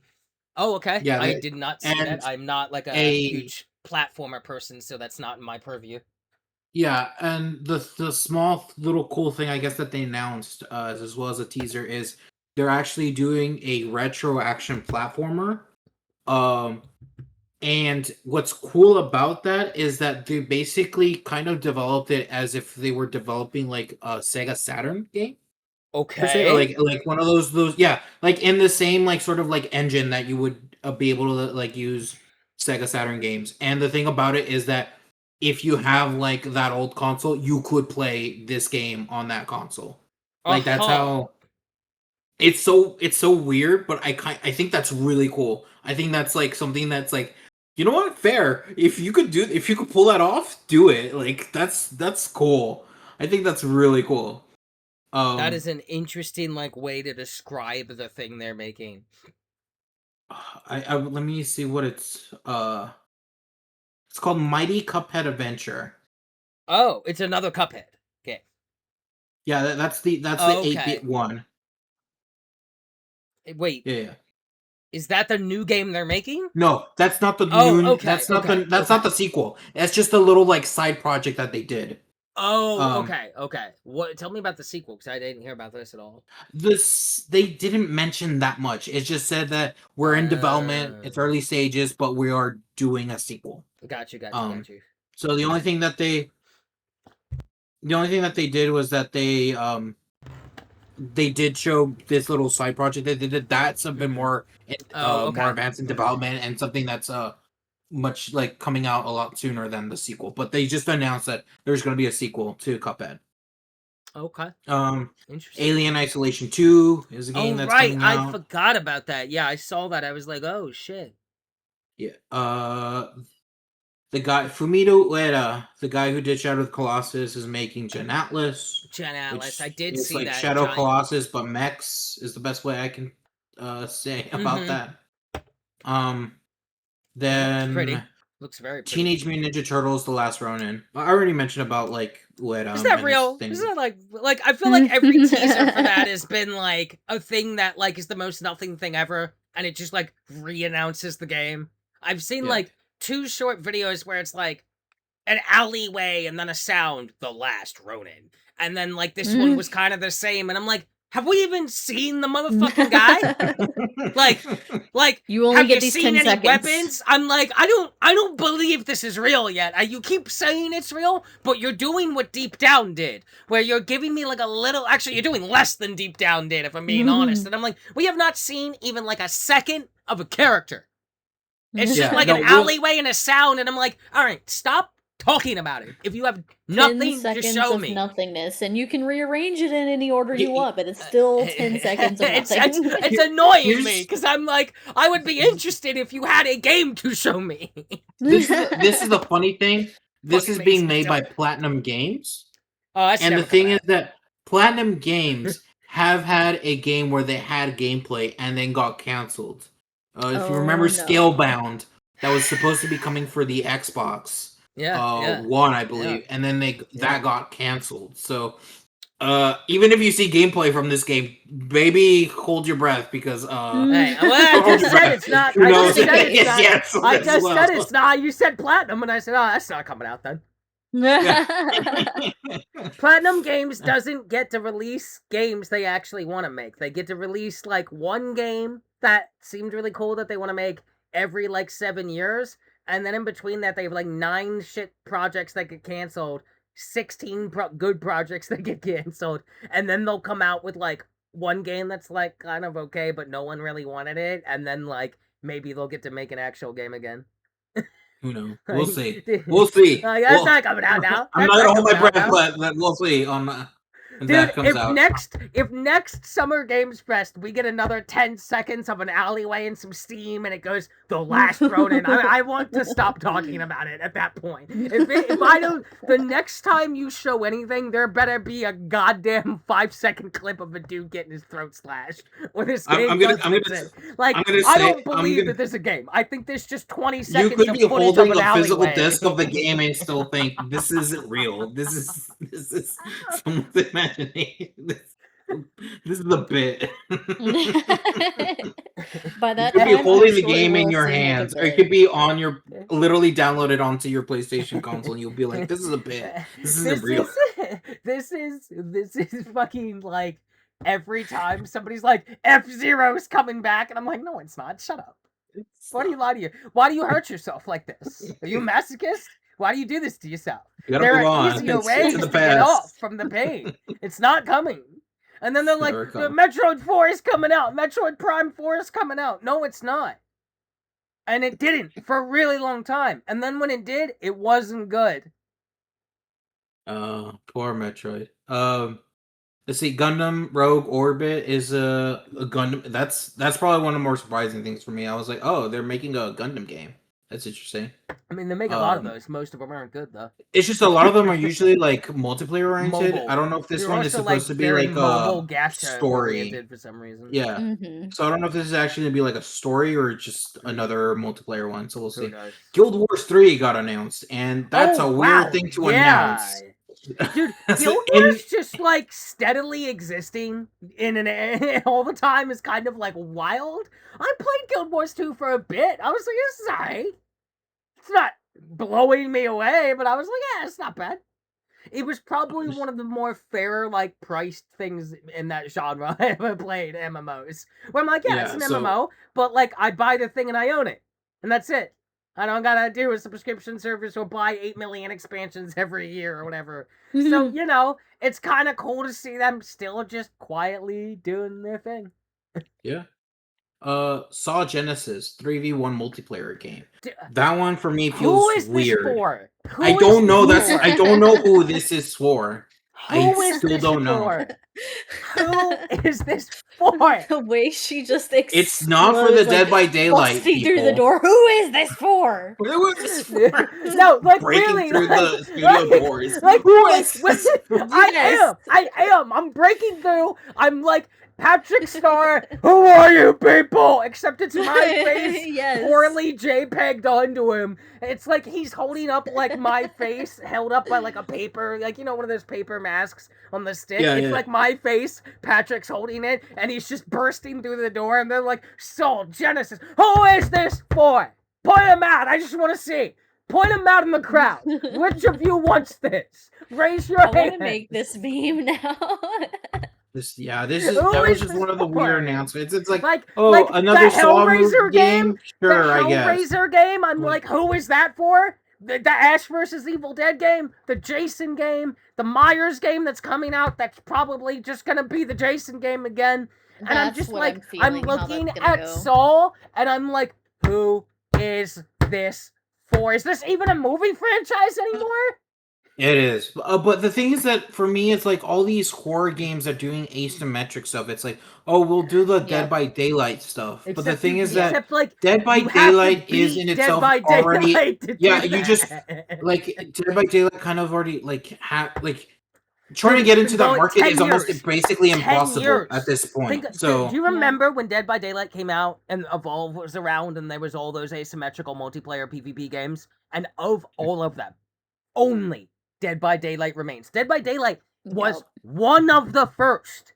And everybody Yup. tried to copy them, and they all died to such a Yup. degree that Behavior made another game called Death Garden that was the same goddamn game except sci-fi with guns, and it didn't do as good as their own game, Dead by Daylight. So they shut it the fuck down and just focused on Dead by Daylight. And now we're 10 years in. We got all the warriors, okay? Fucking Hellraiser's here. Fucking Myers is here. Jason's over here now. He moved out. Yup. He moved out from the other studio. He's here. Ash is here. We got fucking plague people. We got demon people. Fucking crossovers up the ass over here. It's the Yup. Fortnite of horror games. Yup. Like, if I was Not to a mention developer, upcoming Scooby-Doo collab. dude, I like. I'm still miffed I don't have Predator, but I'm probably gonna get him at some point. You know what I mean? Yup. Like, Took that 10 is- years oh, for Jason. like- I feel like Predator like, is just next in line. I would sooner take on trying to step into the MMO top 3 or become the new favorite MOBA and dethrone League before I would try to make an asymmetrical horror PvP game and think I can stop Dead by Daylight. Right. Think Yeah, of the people, like, Chucky's there, right? Like, Ghostface Yeah. is there. Oh, Yup. Soul Lady is there. They're already there. Fucking Stranger Things is there and came back for another Yup. visit, as did Resident Yup. Evil. Like, everybody's there, homie. They're already there. Like, you're never catching that. It's so niche, and they're the only ones that succeeded. Like, you're never catching it. Any attempt to chase that is a fool's errand of the highest caliber. You will sooner make a successful MMO to steal the top spot of 14 or WoW.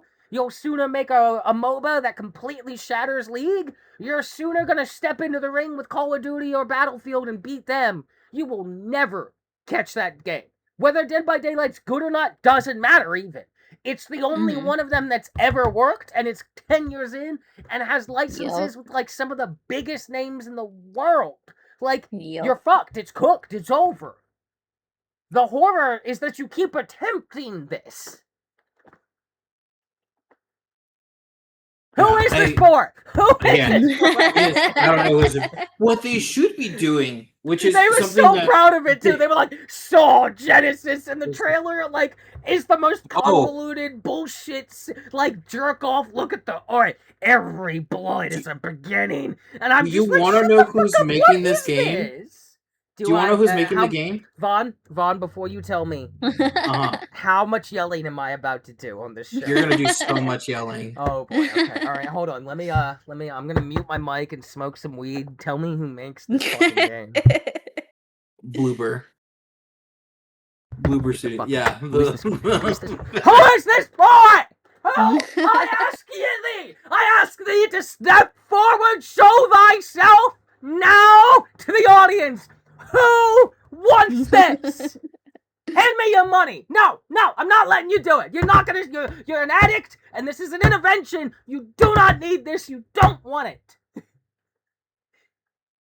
I honestly think just horror games need to... Okay, I'm holding on. I'm waiting. God, come on. I can't wait for this multiplayer game to spend 16 hours telling me people with mental illness should kill themselves. Fuck off. Yep. Why don't you make Silent Hill 2 again and spoil the twist of the ending by painting it in blood on the wall in Chapter 2? You fucking clowns! Don't forget your clown noses when you queue up for the lobby, kids! Fucking Jesus Christ. Bloober, are you kidding me? Yeah. I feel like if people are gonna do horror like video game adaptations, like based on be like good at it and not Bloober, they just need to do like either something like a spin-off or something, but do it like a single player story game. Like that's probably where like the interest could lie in there. Yo, they just don't. Do you remember when like horror games were single player games? God, I remember. Bro, do you remember that? Bro, we used to have single-player horror games that were well-crafted experiences. Sure, Grandma, let's get you back into the home so we can queue you up for Silent Hill Party Fiesta 5 for the Nintendo Squanch. Like, fuck me! Nintendo Squanch. Nintendo Squanch. This is, like... I was already livid, like, who was this for? Now I'm beyond livid. I'm seething at an atomic particle level of, like, foaming at the mouth. Who the actual living goddamn fuck is this for? Who? I can't wait.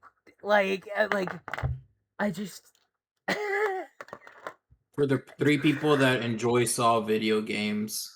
And the thing is that it being a 3v1 means like they could never play a complete game or never. There's not even 3 people, dude. Who are you kidding? There's not even 3 people. There's not even 3 people. You think people are salty and like toxic and DBD? You're gonna make Saw? You're gonna make the multiplayer Saw? You know who people want to be in Saw? The guy not getting killed. Yep. That's okay, so that's one guy. So the only role anyone's queuing up for is to be the person not being horribly tortured. Like, what kind of multiplayer do you want to be the guy that gets tortured and has to eat his own fingernails in front of his daughter's beating heart? Or do you want to be the guy that makes him do that? I don't know! Wow. What a tough choice. Oh, it's I don't know. It's so difficult. I don't know. I don't know whether I want to be in complete power over every other player in this multiplayer PvP game, or be utterly at their whim and just get religiously fucked over like I'm praying to the devil. Like, gee, I don't know. Like, someone who really hates themselves and enjoys doing escape rooms on steroids might actually like that. Maybe, I can't wait for this game to come out and Bloober Team's like, so we have an innovative mechanic, and it's where the person that's like the trap master guy, whatever the fuck they're gonna call it, the jigsaw guy, can use proxy chat to talk to people and tell them with built-in AI voice lines that because they have depression they should kill themselves. And we think that's a really compelling game mechanic. Like, fucking Bloober Team over here, the PragerU of developers. God. I said what I said. It's so dumb. It's so dumb.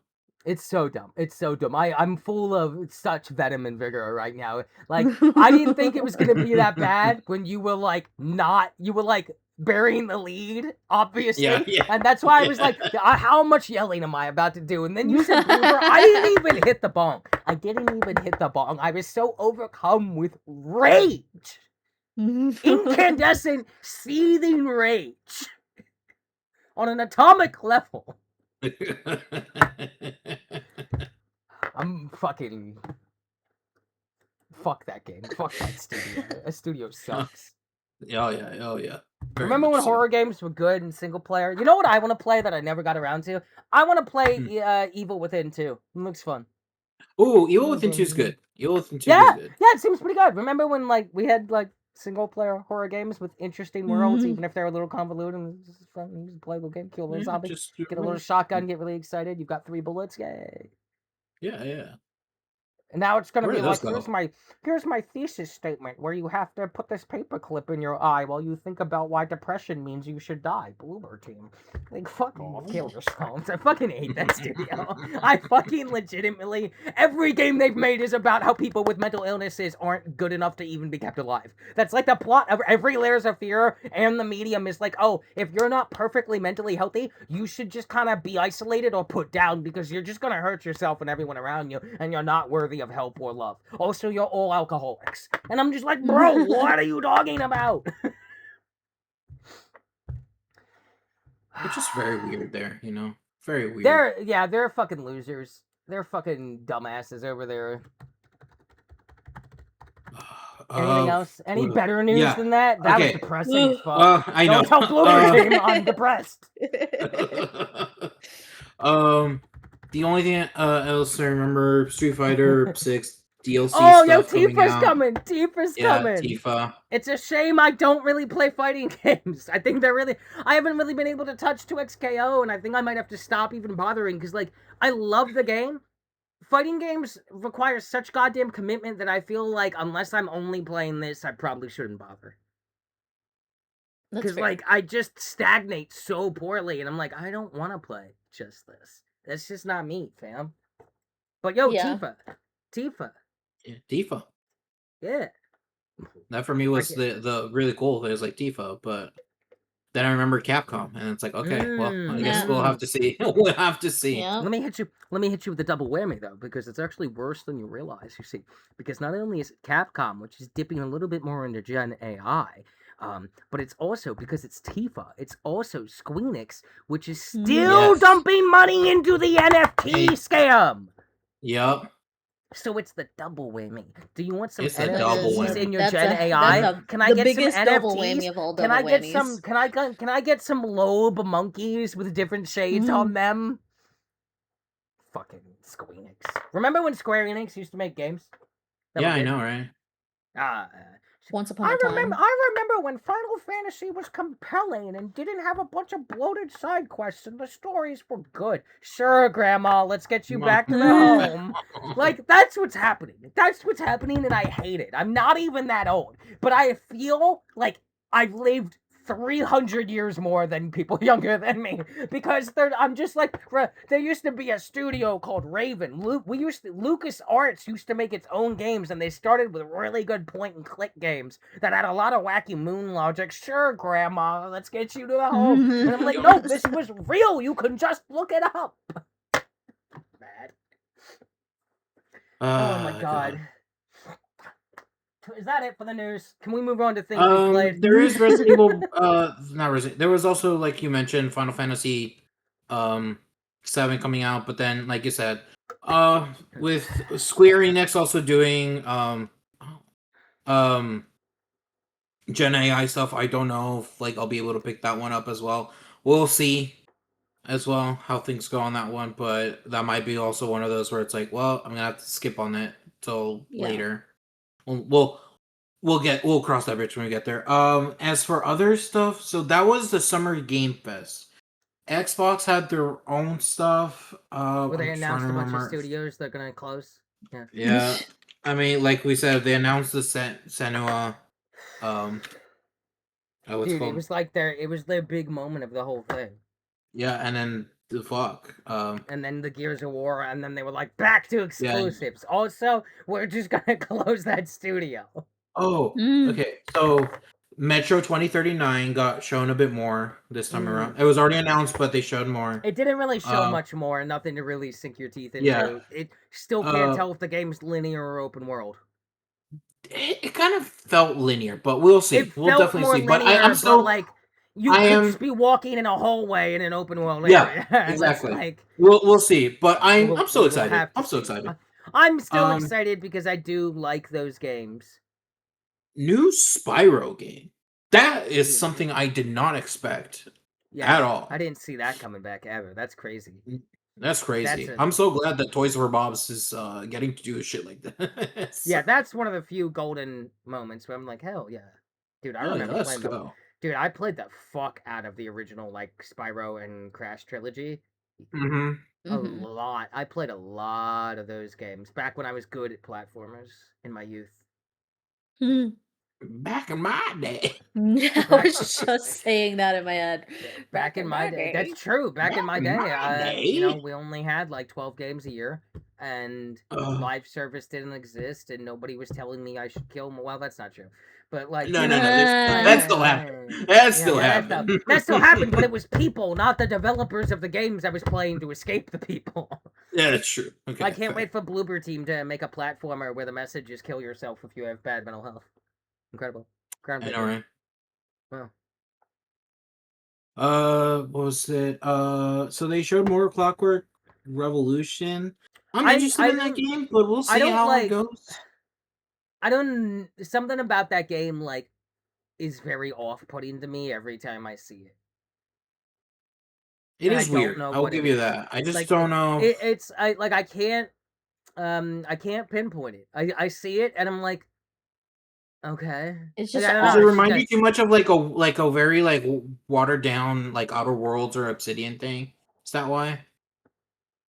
I think it's giving me like knockoff BioShock. Yeah. Yeah, it's like I can see BioShock, that. but like it's not BioShock. So I'm like, yeah. which means it's not System Shock, which means I don't want it. Shout out to that article. Did you catch that article like 6 months ago where like the CEO of, I think it's like Take-Two or whatever is just like, I'm really sad that BioShock 4 isn't ready yet. And I was like, that's a thing? That's happening?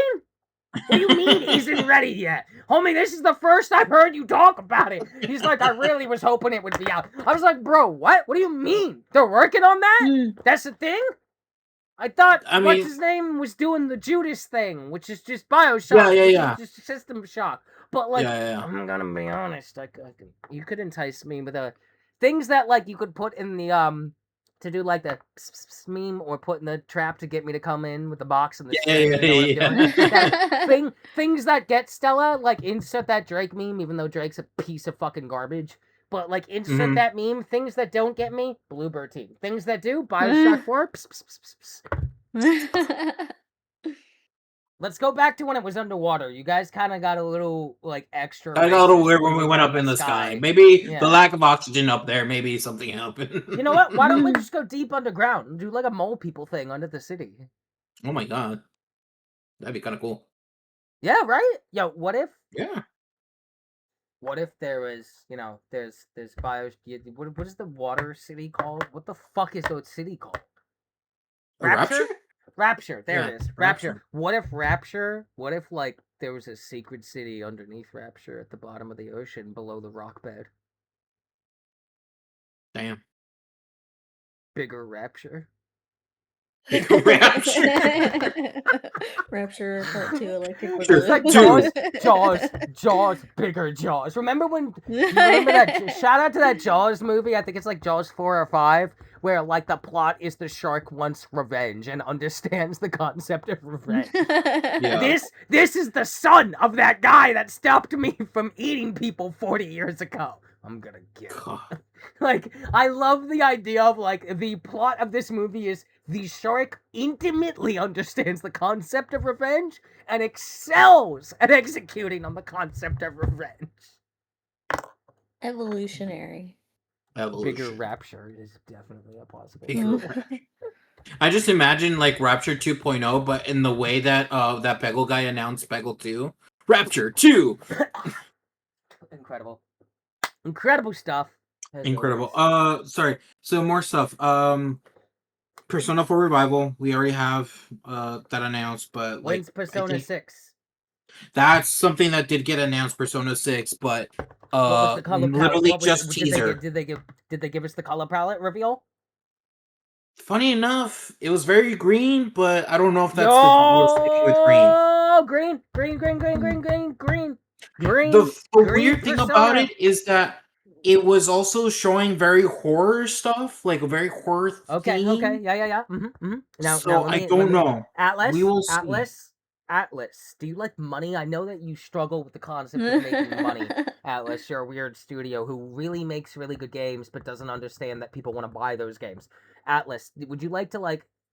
What if protag girl? What if protag girl and I romance girls? See, the funny thing is that technically they did do that once, and that When? was in Persona 3, but on the PSP version. You would actually get to play as a girl. Dude, No if Persona romancing because 6, if Persona, if a mainline Persona comes out and was like, you can play as a girl and romance the girls, pre-ordered immediately. And I will platinum that game because I will get with every single girl in each of my runs. And yeah, I would love that. Even though I've never beaten a Persona game, I've played a lot of 5 and I played a lot of 3 remaster. I need to finish them; they're just really long. And then I put them down, and then when I pick them back up, I don't know what's happening, and I always have to start over. But I love those games; they're really good games. Turn-based JRPGs, they're just better. It's true.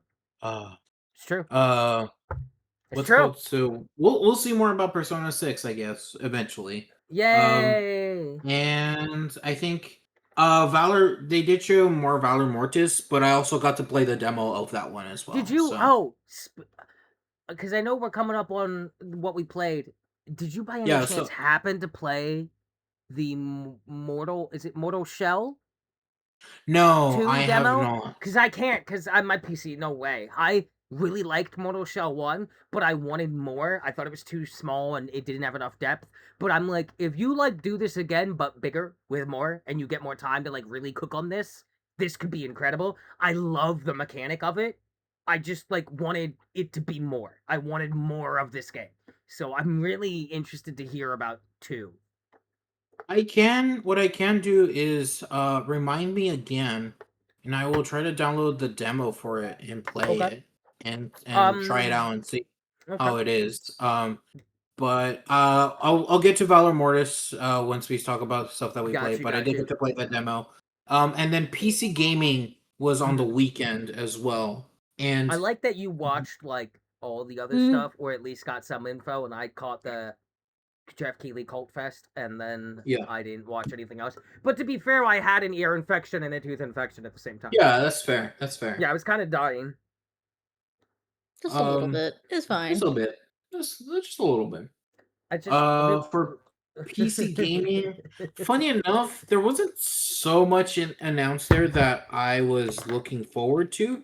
There was only one in particular that I was like, oh, that's the game I play. So, what's it called? Abiotic Factor is getting its story DLC later this year. And I'm excited for that. I'm literally have been playing a Bot Factor and even decided to do something stupid, but all so that way when I play the DLC, I'll be better equipped. In the game, you can revert your character's kind of like skills and points and whatnot to kind of Ooh. rearrange them back into whatever you want them to be.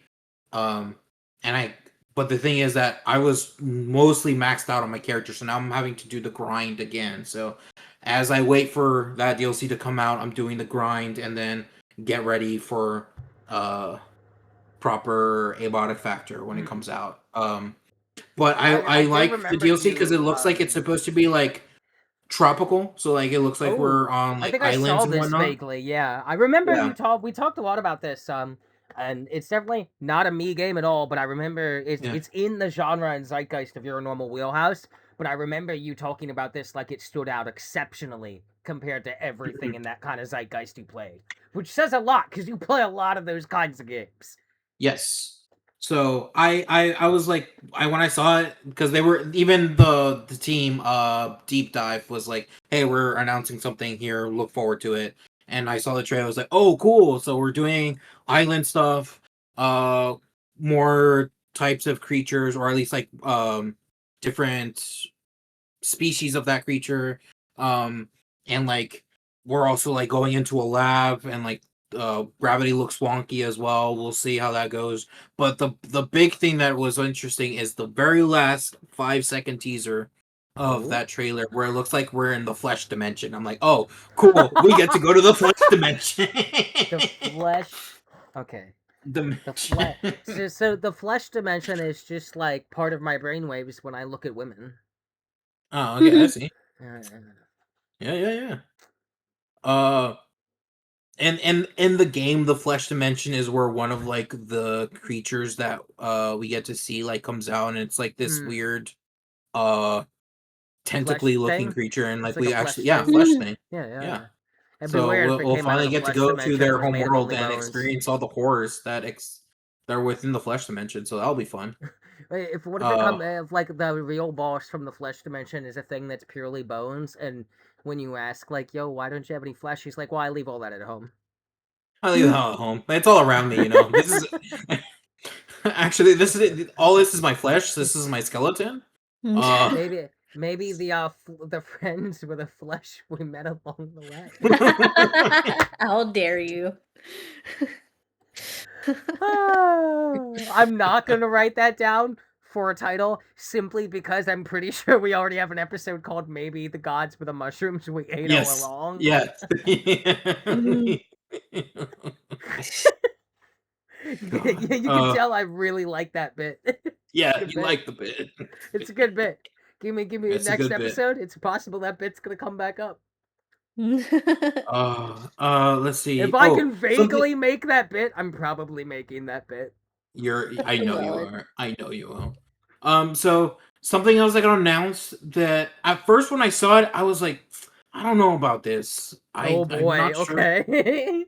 But then there was a demo of it, and I Mhm, played mhm, it, and I put mhm. 15 hours into the demo already, and like the Shroom and demo's Gloom. only supposed to be 1 or 2 hours, so I'm Shroom already. and Gloom. I have the demo installed. Yes, I haven't gotten to it. yes, yes. Yeah, That's talk to the me about one. it. I am fucking excited for that It game. You have looks no like I idea. you know me, I'm not a big card like deck game person, like card battler.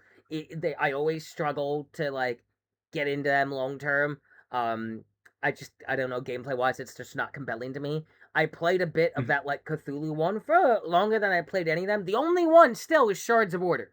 Is the one where I'm Yeah, like, yeah, yeah. this is the one. But I haven't touched the Shroom and Gloom, so maybe it'll win me over. Like, I want Shards of Order to come out so I can play it already. Like, I don't know if, like, knowing you, I don't know if it will.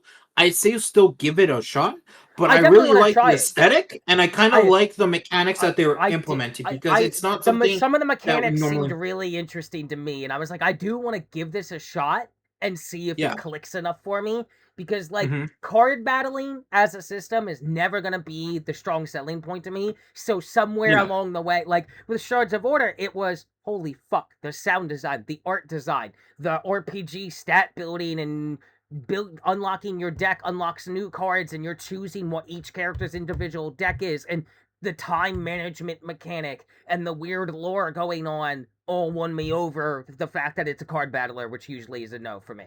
So it Yeah. can Yeah. happen. It's just so Yeah. Yeah. far it's only been the one, and I definitely want to try this out because I think visually it's very appealing. It's Yes, Devolver that's the publishing, thing that right? got me. Like the visuals were like, whoa, striking. It's Devolver, right? Publishing this.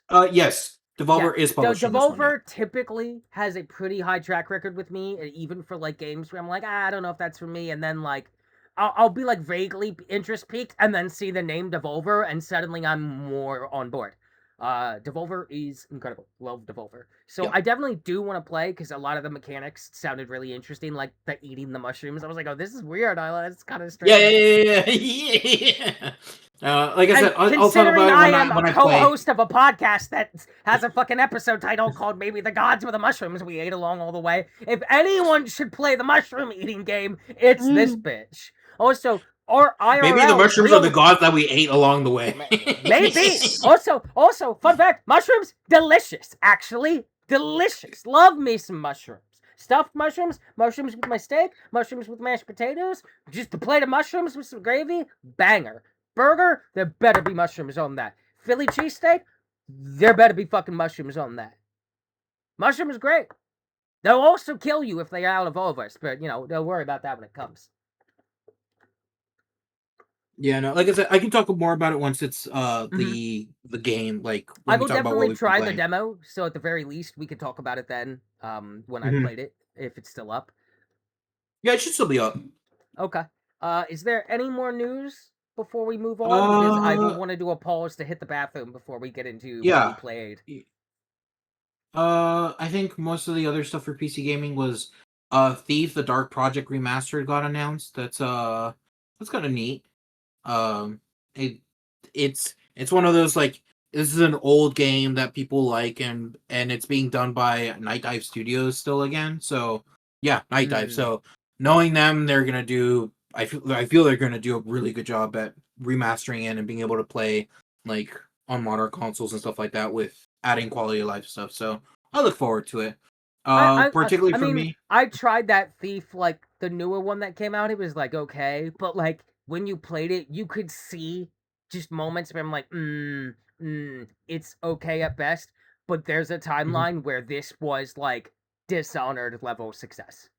There, Yes, there, yes. there, You can there's even see there is a the very where real Dishonored got. possibility It's of like, Thief could definitely make a strong comeback if it was done right. And with like new game, like you could do it. Dishonored proved that people fucking love games like that still, but yeah. you gotta slam dunk it. You can't like. Mhm. I think the newer Thief's problem played it too safe.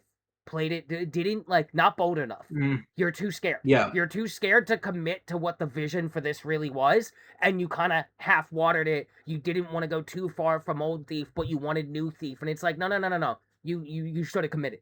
You should have fucking committed, and I think it would have been incredible. Like, Yeah. if we ever get like, you ever want to hear me mark the fuck out? Give me Dishonored 3. Like, Jesus Christ, I miss Dishonored so much. Dishonored's so good. Maybe I should just stream Dishonored is playing very Dishonored good. again. Should I just stream Dishonored again? And If just you play want through all to. of Dishonored? I Fucking love I Dishonored. there was a point where I was playing Dishonored 2 and I was trying to play through Emily's side of things because I I hadn't love really her done a so full much. run through of it, but then I kind of stopped, so I have to go I've back. only done through Emily, and I did the like, dude. Whoo! I killed so many people. So many people must I die. I I had my list of names, and I left a trail of corpses, headed to one from the other, as far as the eyes and kingdoms of men can see. I turned into a shadow monster and ripped a dude apart by limbs, and it was really hot. Yeah. Fun fact: I didn't know I was a lesbian back then, surprisingly. But I really I like that part where Emily stabs that dude in his throat and then turns into a shadow monster and rips him apart and laughs. That part was really exciting for me. Damn, I wonder it's like I wonder why, and then Yeah. realization several I'm years like, later. I gotta That like, makes sense. I gotta like fan myself thinking about that. I love I just love the way she turns into a shadow monster and rips men apart. It's incredibly attractive. Again, I'm not trying to fix her. I'm just helping her hide the bodies. Oh yeah, no, I know you would definitely not try to fix her. So, There's nothing to fix, Vaughn. yeah. She's the Not saying rightful there heir of the is. empire. She took out all of her enemies who, like, Mm. tried to kill her twice, once as a child and now as a young adult, and killed her, like, surrogate father or whatever. And so she killed all them, hunted them like the scumbags they are, left a trail of corpses between them as a visual indicator of what happens should you so cross the motherfucking queen. There's nothing to fix. Nothing to fix. Jinx never did no crimes not certain. Nope. Mm. Jinx never did nothing wrong. And in war, everybody's doing war crimes. The only people who aren't are the people who win the war and get to write the history. The history. That's true. It's true. It's It's true. true. It's true. All of it. It's true. It's true. It's All true. All of it. of it. What is it, like that 10-minute, have you seen that? Fucking, it's, what's his name? He was Riker on, Star Trek, and then he hosted that, Jonathan like, Mr. Frakes? Yeah, the, like, 20-minute YouTube of Jonathan Frakes just saying, Yes. no. No. No. No. We No. made it up. No. It's fake. Have you seen the one where you watch it, but it's slowed to a certain amount, and it just sounds like a drunk guy who won't leave you alone at a bar? Have you ever? No, I've have not you seen seen this? You haven't seen this? Hold on, I will No. send this to Sounds both of you. hysterical. I will send this to both of you after the show. It is like 15 minutes of hard edits and cuts from across that show, and it's deliberately slowed down. So, like, he's like, have you ever, and when you had the bed, and then sometimes a dinosaur, but was it true? No. It's incredible. Oh my I'm God. like, it's something that, like, every time I watch it, I can't get through the whole thing, whether I'm high or sober, because I'm just, like, in tears, wheezing on the floor. I was just afterward. about to say I will watch this with you after the podcast if you want, and we'll both. Oh get my lit as god, yes, fuck. absolutely. Absolutely. It's Uh, so good. 'Cause It's so good. I'm He's only like, mildly have you toasted ever, now, and like, the way you're seen, describing if you that like, has me with the smiling dinosaur, so hard. but my is it face true? hurts. Nah, they're on the table, and then they left. It's so fucking incredible. God. I'm already Funny as smiling fuck. so hard that my face hurts, so I can only imagine how much that's You're gonna put me in we're stitches gonna have to later. pause because it breaks me every time. It's breaking me a little bit just thinking about it. It's so good. Shout out to Jonathan Frakes. Jonathan Frakes is the best. Yeah, I absolutely. guess before we go quickly, just one last thing. El Paso Yeah. Elsewhere 2. It's a sequel. Yeah, that's it. That's all I have to say. We can go break it out. We can go break it Yeah. out. All right. Yeah. All right. I'm gonna pause. Bathroom. All Welcome right. 2 hours of news. Some good, some bad, some hot takes were made. 8 potential titles already, by the way. And now it's time to talk about what we've been up to this month. Vaughn, do you want to go first? Lizzie, do you want to go first? I was gonna say, as an autistic and ADHD person that only plays a few things, it should come as no surprise when I say that I've been playing basically the same 2 things that I always do every Well, year. I only on play this one show. of those. I only play one of those. That's not true. You've played other actual games for quite a bit since Not the last much. time you were. Yeah, since the last time you were on this show, a significant amount actually. Like there was an I don't era know of about that. several months. Think about it. Think about it. Yes, you have. You were not really fucking with like 7 Days to Die at all last time you were on the show. In Yeah. between last June and this June, there was a period where you were playing a lot of another game. That's the beautiful part. You're on once a year, so there's almost always something to talk about. Talk to me about Even Overwatch, for though, like if you an want. entire year though, I'm still playing like a quarter of the games y'all play probably within like just a couple months. I mean, that's fine. There's no like big pressure to.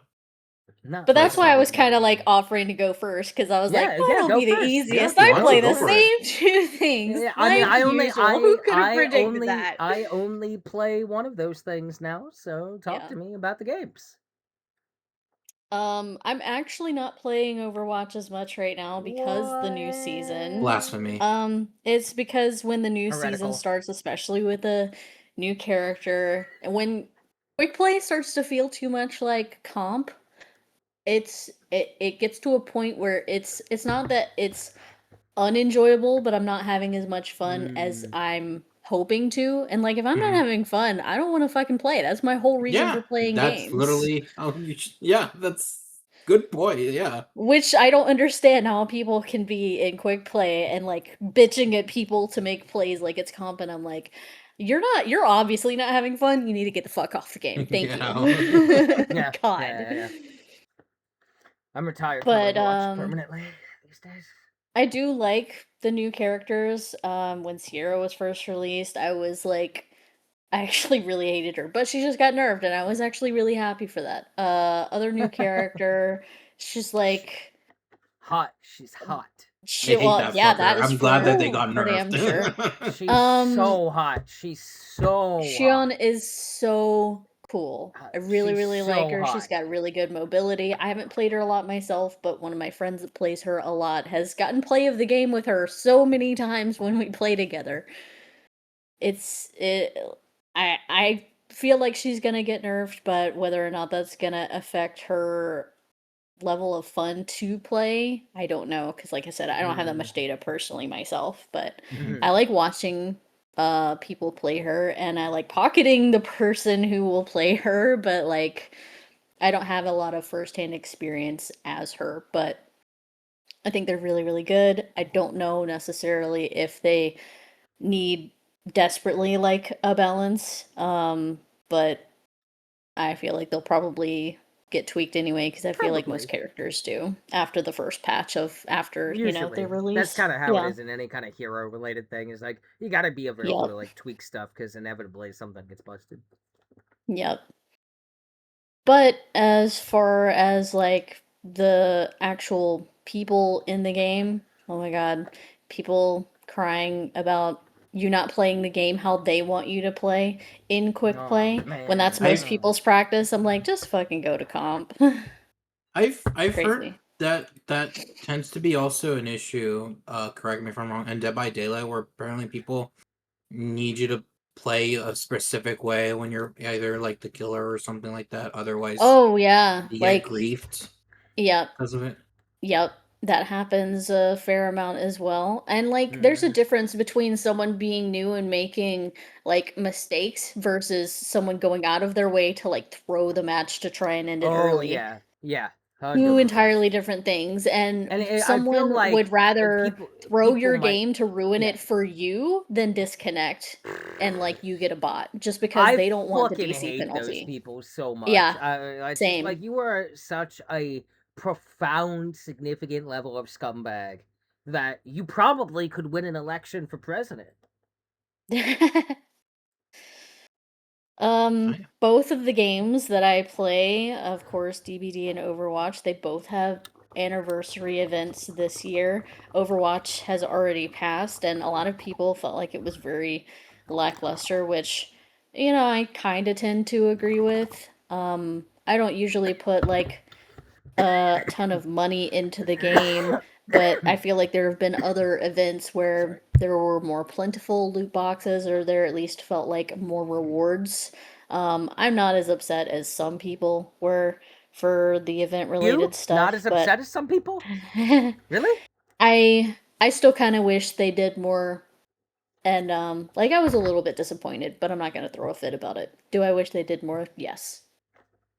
And then I'm like gonna I'm the gonna throw a fit thing with about it. the the thing with the DBD event now, I haven't played the event mode too It's so much, but good. when I first loaded it up and it's telling you all this new information about how the event is going to go, I have to be completely fucking honest with you. As an ADHD person, like the moment that something is more than a paragraph for me to understand about a Mm, mode, I'm not reading all that. My brain sees that and is just like, don't care. yeah. I did not open up the game to read a light novel. I just want to play my fucking game. Yeah. very So fair. like reading I even though mean, I've played this for so long, reading things like doctors add-ons because they're so long, I still don't know what a lot of them do just because I literally don't read them because I see that my eyes just glaze over when it's like more I than a totally couple get you, especially sentences. with that. Like I was able to read like the game stuff of the new thing just because like I'll Yeah. read it once just to get the cursory thing, but Yep. ultimately that's just baseline cursory information and that I want Mhm. it real quick, and then I'm gonna go into the game and see how it plays. But like the Yep. doctor shit, that's too much for me to ever like read it all. It's like why I never read To me, fucking it was the patch same notes, thing for like and both. If they'd I be see more than two sentences to explain what yeah. the fuck I'm supposed to do, I'm losing attention span by the time I'm halfway through. That's No, thank that's you. crazy because I feel like I play a lot of games where there's probably like, yeah, that's a paragraph of information. Reading it is helpful, but ultimately your real knowledge from this will come from practice. practical application. But like, you know, I'm gonna read the 2 sentences for the ability. I'll read a paragraph for an ability. That's 4 sentences. I'm not reading the thesis statement that is Doctor's add-ons in that small ass text. Exactly. For me, it's the same energy for both. But I will say, as far as what I know from what I've played, first of all, I wish they had done like a last masquerade for like the 10th year. But Really? introducing something new on the 10th They year, did that's kind do of a cool. last masquerade. They just did it on the 9th year. Yeah, but I wish it was on the 10th. But that's just me. As far as what I have seen and read, because I am a Survivor main, but I have a lot of like I have a lot of curiosity about seeing the other side, just because I don't play that side a lot. I like to see a lot of what people are saying, you know, what they feel is fair and unfair, because I like to be informed and unbiased as possible when it comes to things like that, because like if I know I'm only playing one side, I'm only going to see my side, but I really want to know what other people's experiences are. So I read like a ton of like Reddit forums, just browsing through like DBD stuff. So when like a new event comes up, I'll usually see what people like and dislike. And from what I've understood and seen, a lot of killer players are not liking the event because it feels like there's not enough balance and RNG to give reward to the killer side. So this is another reason why I was bringing up the masquerade thing. A lot of people are saying that they preferred the masquerade because there seemed to be at least a little bit more variability to have luck on either side. I've seen a lot of people Okay, think so that I'm gonna Survivor tell. side I is have a bold statement for that, though, as somebody that plays both roles of this game, yeah, and I still consider myself a killer main. yeah. If you think the masquerade gave you like better benefits, like more viability in the event than this as a killer, I have some very crucial advice for you as a killer main. Get good, scrub. Get fucking good. It's never been easier. It's never been easier to run them all down and not even let them get a gen. You just, you know, have to play That the was literally fucking my game. first game. When I first tried that mode, my first game went like that, and I was like, I have, okay, if that's setting the tone for how it's gonna be, holy I, shit, this is gonna be I, rough. I have clowned on lobbies of Prestige 100 survivors as killer in this mode. Like, laughably ate them alive like it's my fucking job. On killers that, like, I did it on Dredge. I did it on Huntress. I did it on Nurse in the fucking, like, Hawkins laboratory map. I'm just like, no, if you think this mode is, like, not really viable at all for killers and you think it's super survivor heavy, you're either really bad or you don't understand. It's so easy. It's so fun. Like, that poison is a death sentence for survivors. Throw the fucking bottle at them. Like, are you kidding me? Do you know how many times I've. Oh, you all 4 on this gen? Okay. Throw the bottle. Oh, I got all of you? Okay, I'm guaranteed downing 2 people. Maybe 3. I've gotten 4 hooks off that once. Hit 4 people with 1 poison, got them all down, put them all on hooks. Game was over. Game was over. It took me 5 minutes. Like, yeah, it can still be survivor heavy. Don't get me wrong. Some of those benefits are huge. Yeah. Like, but utilize the fucking game mechanics. Like, the portals are. Yeah. Every benefit on portals is a benefit for everyone. Like, a lot of the best stuff is just across the board benefit. And if you, like, coming, like, I think killers are just bad. I think they're just bad. I think they're just bad at the fucking game. I think they're bad, and I'll tell you why I think they're bad. Because they don't play enough Survivor. That's me. I was already a good killer. I became a Usually great one killer by person will playing play Survivor. one mode way more than the other, and you're gonna be Sure. a better rounded player if you play both. Point Yeah, blank period. 100%. That's for any Like, game. that's what happened to me. I was better at killer, always. Now I'm still better at killer, except now I'll just eat you alive if you disrespect me even once. Oh, like, I've had matches, including in this event and in every other Mhm. event and in Masquerade, where I've gotten stomped and then I've done Mhm. stomping. But a lot of Mhm. matches that have turned in my favor are because it's like, okay, I'm struggling. This person's really good at what they're doing in the chase here. Right. And then they start feeling cocky. And then one moment of disrespect, and I see it and I play it, and it's over. It's Mhm. over. Like, I have turned tables on games and been like, don't ever fucking disrespect me like this. I will break you down. Like, it's so not like that poison. If you like go to eat a morsel, because like remember, Mhm. survivors have no idea that's poisoned, by the way. There's no way to fucking Mhm. tell. There is Yeah. no indication at all until you have eaten it. And Mhm. if you ate it, you are so slow. You are so slow. That poison is a death sentence. Yeah. Like, Yeah. like, God forbid they are a killer with some range or catch up mechanics. Mhm. That, like, poisoning that, because, like, the benefits for survivors on the morsels and the banquet is huge, so they're going to do it. Mhm. Like, just play the game like normal. The only new layer is to poison the food. That's it. Poison the food Mhm. and and also, like, the game's pretty generous. You kind of just always have poison vials to use. You Mhm. don't really have to go stop and collect them. You just have them. They like recharge off cooldown. I don't have to Mhm. like go get poison and bring it to the table or the big banquet table. Like, the survivor Mhm. has to do extra work. I don't. As the killer, I just have the fucking poison. I just walk up and poison the goddamn thing. And That if is one I'm thing I will say like, from Survivor side, like, there are if I'm playing solo, which I did one mm-hmm, day, for stream, like, I got to play with a couple of people, and then I ended up doing some solo games, mm-hmm, and in the solo games, if you have someone who's only doing, like, plates and stuff for the morsels to get the buffs, but they're, like, never touching a gen, that's game over unless somebody can be on gens while someone else is in yeah, chase. yeah. But like if Also, like, too many people are not focused on the right objective, that's game over. And I that's genuinely think that any killer saying that this mode is too survivor heavy is a fucking Mhm. clown.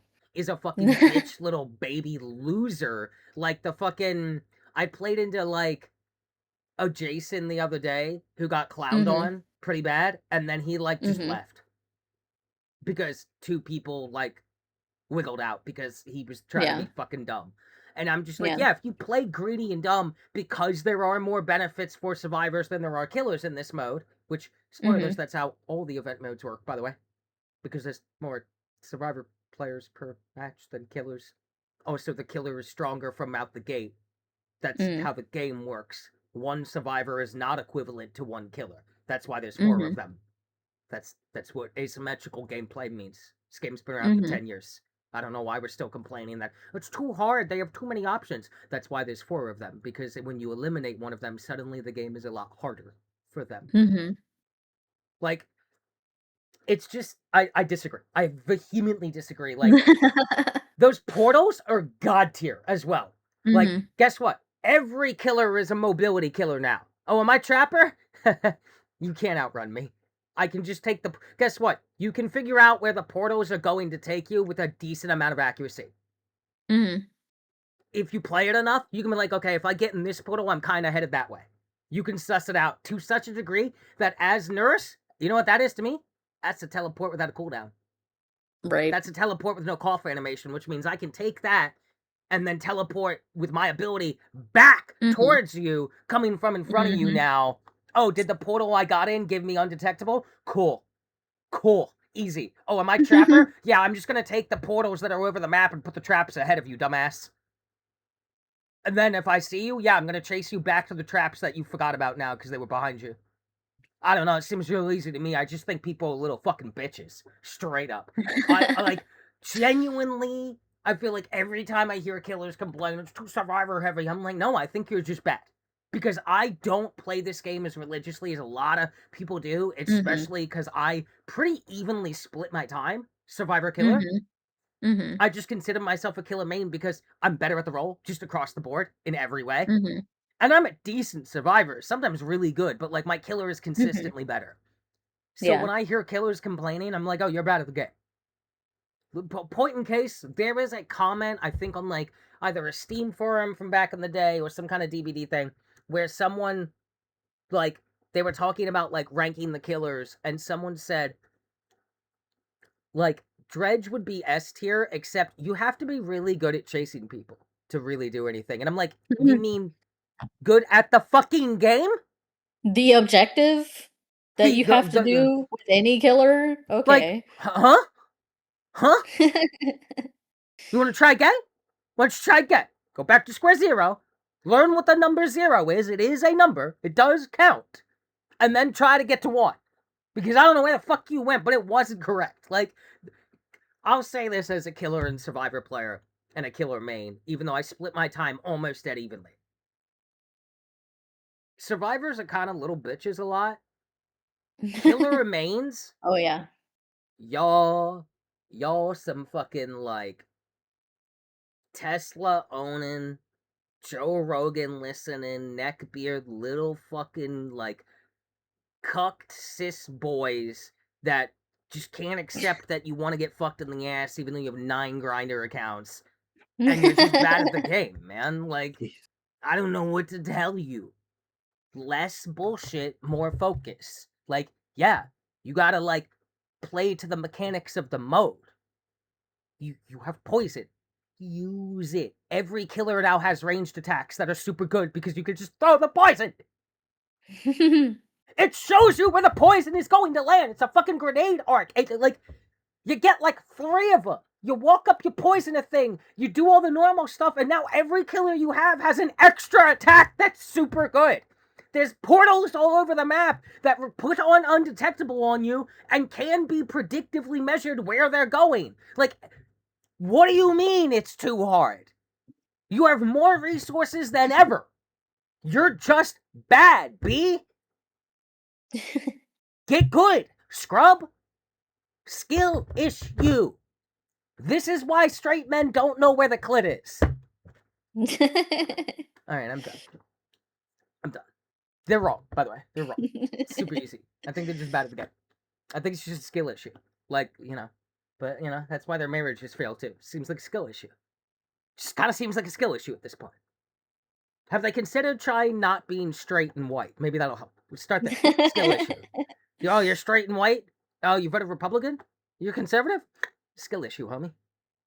Skill issue. I don't know what else to tell you. Skill issue, bro. How about less lifting, more thinking? Skill issue. Bunch of little bitches up in here. I wish I could play against other killers in their matches as a killer just to take the kills from them. And show you how it's done. Like, get the fuck out of my way. This is why I don't play 2v8. I don't need you in my way. I can get all late at them without you. With the other killer. Fuck off! Let me get all the kills. I did. The few times I played, I would get like 6 to 7 on average. And I'm like, the fuck are you doing? Play the goddamn game. You're just being a little dumbass about it and then mad that you lost. You're over here going rock, paper, scissors, bitch. We are playing chess. Understand the game you like have engaged Duty, with. Like, all the pills. yeah, I am. Because you bad. I ain't stealing shit. You weren't gonna get them anyway. Acting like you gonna make a meal, bitch. You don't know where the kitchen is. You gotta locate the room to cook first. This white man stealing my kill that had my name on it and you took it. No, see, I asked them and I was like, yeah, were they gonna get you? And they were like, nah, never. Fucking idiots. They're bad. They're just bad at the game. Absolute crybabies. Every time. In other news, for DVD stuff, there's some updates coming, some collab stuff coming. I am really excited about that. I'm excited for it. Yeah, same. Please give me the most. Give me like update. I need the graphics update. It's more. I want the clown from Scooby-Doo 1 movie. The initial. The graphics update is more than graphics. It's like a whole engine overhaul. It's animation, graphics, it's sound design, dynamic weather can be a thing. Yep. Like, the idea of a DBD match starting with, like, low fog to then pouring rain to then dense fog on top of the fog. And you think about the snow maps, more snow. And they said that sound is going to affect everyone. That's fucking huge. That, if they pull this off, where they have a big update that comes out and it's like, okay, say it's season 20, right? Or whatever. I mean, we're past that. Say it's like, I think we're almost at season 30. Imagine if it's season 30. It won't be. I think that's too soon. Because they also are having to do it for all the old content and the new content that's coming out. It's basically DBD2. It's Yeah. whole better animations, which add a more of a wide variety of what can be done in the game. Better sound design means you can do have more sounds now because the sound design is smoother. Dynamic weather means matches can change on the fly, and builds can flux in what powers they have based on the dynamic weather. Like, oh, you're running a hex build, and we started with fog, or started with like no fog, no inclement weather. Your hexes are vulnerable. Oh, suddenly it's a fucking blizzard or a hurricane. Hey, my hexes are pretty safe right now, but now I have a harder time seeing. But do I have aura reading? They have aura. Like, everything changes on a you are DBD2. You're DBD2. You're as close as you're gonna get. I think it's gonna be the biggest shakeup to the game because, like, updated on an engine scale is going to allow them to, in the long run, make the game a little more nuanced and complex, which I think is good for the game because it's been steadily doing that with Absolutely. different, with like when hexes first came out, that was huge. Then we got boons. Then we still need more of those like sacrifice perks, the ritual ones you do in the basement. But like, Yes, indications, yeah. there's so much more you could do, but you're working to the limitations of your base. But if you upgrade the base and do it well, your limitations are now higher. I'm really excited for that. I hope they can pull it off. I'm excited for the mall map when that comes out. It looks good. Yeah, for sure. I also really liked. I know, even though a lot of people still don't seem to really care about Trickster, I really like what they did with introducing Mina and like giving Trickster his own map and like kind of reworking his Oh, the powers. map's So incredible. Yeah. I feel I like think there it was a was good. so much there that like they didn't have to do, but the fact that they did, it gave like some life to like things that were already in the game but just like kind of needed that rejuvenation. And I thought that was really cool. Like Yeah, they for sure. had it brought in like a whole K-pop era when they did that kind of refresh, and that was really cool. I mean, they clearly know what they're doing. The game just broke an all-new time record concurrent players on its Yep. 10-year anniversary start, and Yep. it just broke that record previously with Five Nights at Freddy's, and Yep. then previously before that with Chucky. So they've had Yep. pretty close together moments where a single update is enough to break the concurrent like players, and then that new player base is bigger. They have, Yep. they are DVD's probably just kind of without people really acknowledging it, been one of the most successful like multiplayer PvP games of the last fucking decade. And in a genre that's like untouchable. No one can do this now. If you're making an asymmetrical PvP game, it can't be horror. You have to do something else because you can never catch this. Because this isn't Yeah. like FPS, Call of Duty, Battlefield 2 can exist. No, one can exist. You want to do it? It can't be horror. You have to do something Yeah. else. The closest was Evolve, actually. 4 hunters fighting the monster that's trying to hide it first, and eat Yeah. smaller monsters to evolve, and then at stage 3 evolution can like go fuck with them. Yep. Which kind of, you bringing that up makes me think about all the others that have tried to do the asymmetrical thing and how there's a Myers game currently in progress trying to do the same thing. And I worry, like you said earlier, that it's just going to end up like the Jason It's thing. absolutely going to end up like the Jason thing, 100%. I think it's by the I same people. think the I think only it's by the one that same showed a people, lot of babe. promise recently that seemed like it was going to be doing really well in comparison was the Texas Chainsaw Massacre. Like, And then it that. died. Yeah, but I mean, I feel like that was the only It one that it came had a even little close to breath, getting on its and it was, feet. and it like the funny thing is, it wasn't even close. It was just the only one that had more life than none. Like, Yep. it's just, yeah. I genuinely think, like, long-term live service multiplayer PvP or PvE, like, game is hard to do. It's hard to do. You Yep. have to be really good. Yep. Trying to step into long-term multiplayer PvP asymmetrical, which is already a pain in the ass to even remotely get balanced, even Yep. close to good, and then do horror and do that and compete with a 10-year strong only asymmetrical PvP game Yep. that is still around, you're just like an idiot. that. Like, Yep. there's no world where you even get close enough to sustain yourself to be just the weird one that some people play. Like, they all die. Every single one. I don't know why anyone's attempting. It's like, you could take these horror things you got a license for and make a way better, like, single player or just co-op PvE, like, something not, because you're just making DBD, except it's not that. And, like, half the time, all those Right. killers are already in DBD. I can't wait for the Myers game to come out and people to be like, imagine if he played like Myers in DBD, it'd be so much more fun. Right. Like, that's what's gonna happen. It's just like, Yeah. yeah, I would never chase that. That's the last thing you, like, again, we talked about this, like, you're just not touching that. It's too late. Yeah. You're sooner Yeah. gonna have a new MMO or a MOBA, or like, you would sooner knock like Street Fighter off its perch as #1 fighting game than touch DBD. Because at least Right. that's like a way, like, think about how often anyone even attempts an asymmetrical PvP game, let alone one that is this specific genre. Very Right. rarely. And it's just kind of a pointless endeavor. You'd sooner make Yep. a hero shooter that tops Overwatch before you get close to DBD. In fact, we'll Yep. probably see that happen at some point. Yep. I still have some really delusional hopes that Concord might eventually return. Oh, it's gone. That studio's That's gone. gone. That's gone. That whole studio's gone. I did That's never coming specify it back. was delusional hopes. Yeah, I wish. Look, you know what? I'll tell you what. I would take Concord. I would take Battleborn. I fucking loved Battleborn way more than I loved Overwatch 1. I was a Battleborn player. I only came to Overwatch to play a hero shooter after Battleborn got closed down. Battleborn was Yep. better. 100%.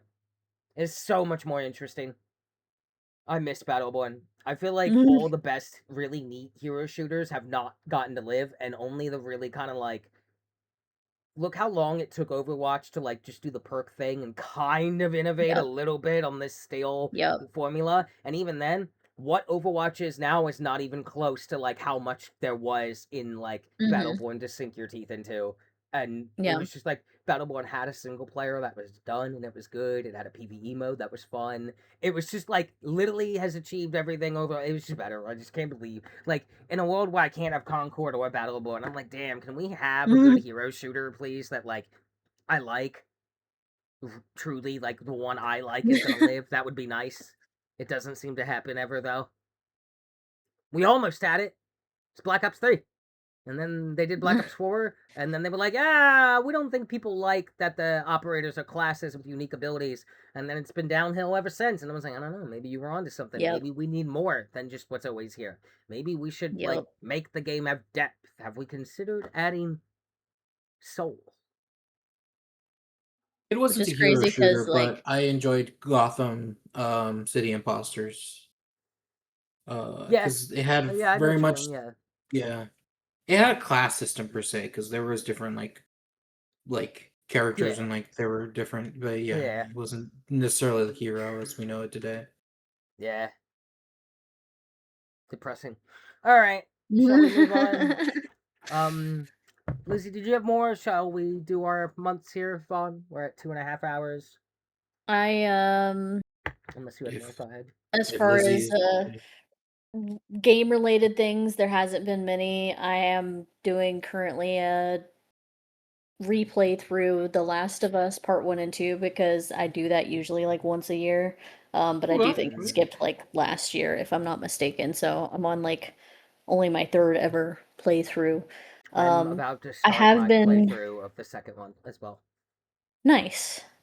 I have been doing a bit of arcade again just to take a break from both Overwatch and DBD when they're feeling too sweaty, which has been Overwatch more than DBD recently, which is wild to say that because it's usually the other way around. Arcade again is like always good, and I actually ended up deleting 7 Days to Die not that long ago, only because I haven't touched it in so long, but I feel like I'm gonna re-download it and maybe start a new world the next time that I re-download it when I get more room on my console. Yeah. Okay. Still waiting for when you're like, I'm ready for Borderlands 4. When my brain will allow. Yep.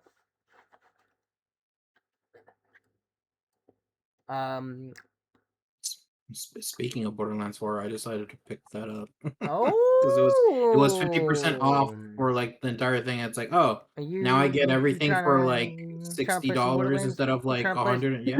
You trying to play some Borderlands 4 at some point? Have you started?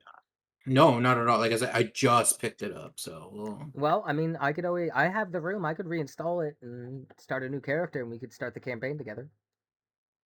I mean, I would I've say beat. once you I've beaten like it. no, I was gonna say is if you want, once you've I guess gone through most of the stuff that you're going through right now, it'll be a good time to pick it up because right now, like I said, I'm doing. I'll talk more about my month, specifically and what I'm gonna look forward to as well. But like, I'm kind of in that zone of like, um, I will pick up Borderlands Hmm. 4 as a thing like Okay, I relatively got you. soon, not Yeah, yeah, right I now, got you. but All like right, yeah, no rush. yeah, yeah. I think we're on your month because Lizzie, did you have more or was that it? That's mostly it, other than like occasionally picking up Skate, which is like pretty rare these days. That's most of Damn. what I've played. Still a lot of Overwatch and a lot of DBD. The occasional break for Arcade again, and currently redoing Fair The enough. Last of Us. Fair enough. Very All fair. right, Vaughn, you want to take yours and I'll go last? If you want, sure. Yeah, go ahead. All right. So I'll talk about the demos I played. So Valor Mm. Mortis. Uh, me and my friend joke about it. We're calling it the FPS, the first person Sekiro, because it is very much a parry intensive game. Because the Not a point stella about it game. is that like when you're fighting, your attacks barely have any like knockback. Like the even if you slash multiple times, like there's no register to like the enemy. Like they'll still like attack as you're attacking. So pretty Got much the you. point of Okay. this game is that you're trying to parry because if you block, you still take damage. But in that sort Oh, of okay. and that sort of like Bloodborne where it's like you take damage, but if you attack back, you'll get the health back, Okay, as okay, yeah, we yeah. see. See, I like that Oh. mechanic. I mean, games that are like I've learned from like the many times I've tried Sekiro over the years and then playing other games, and I've learned that like I only appreciate the parry when you are not demanding that be the thing I'm doing all the time. Because then I not only do I not appreciate that, I feel like it's too rigid of combat.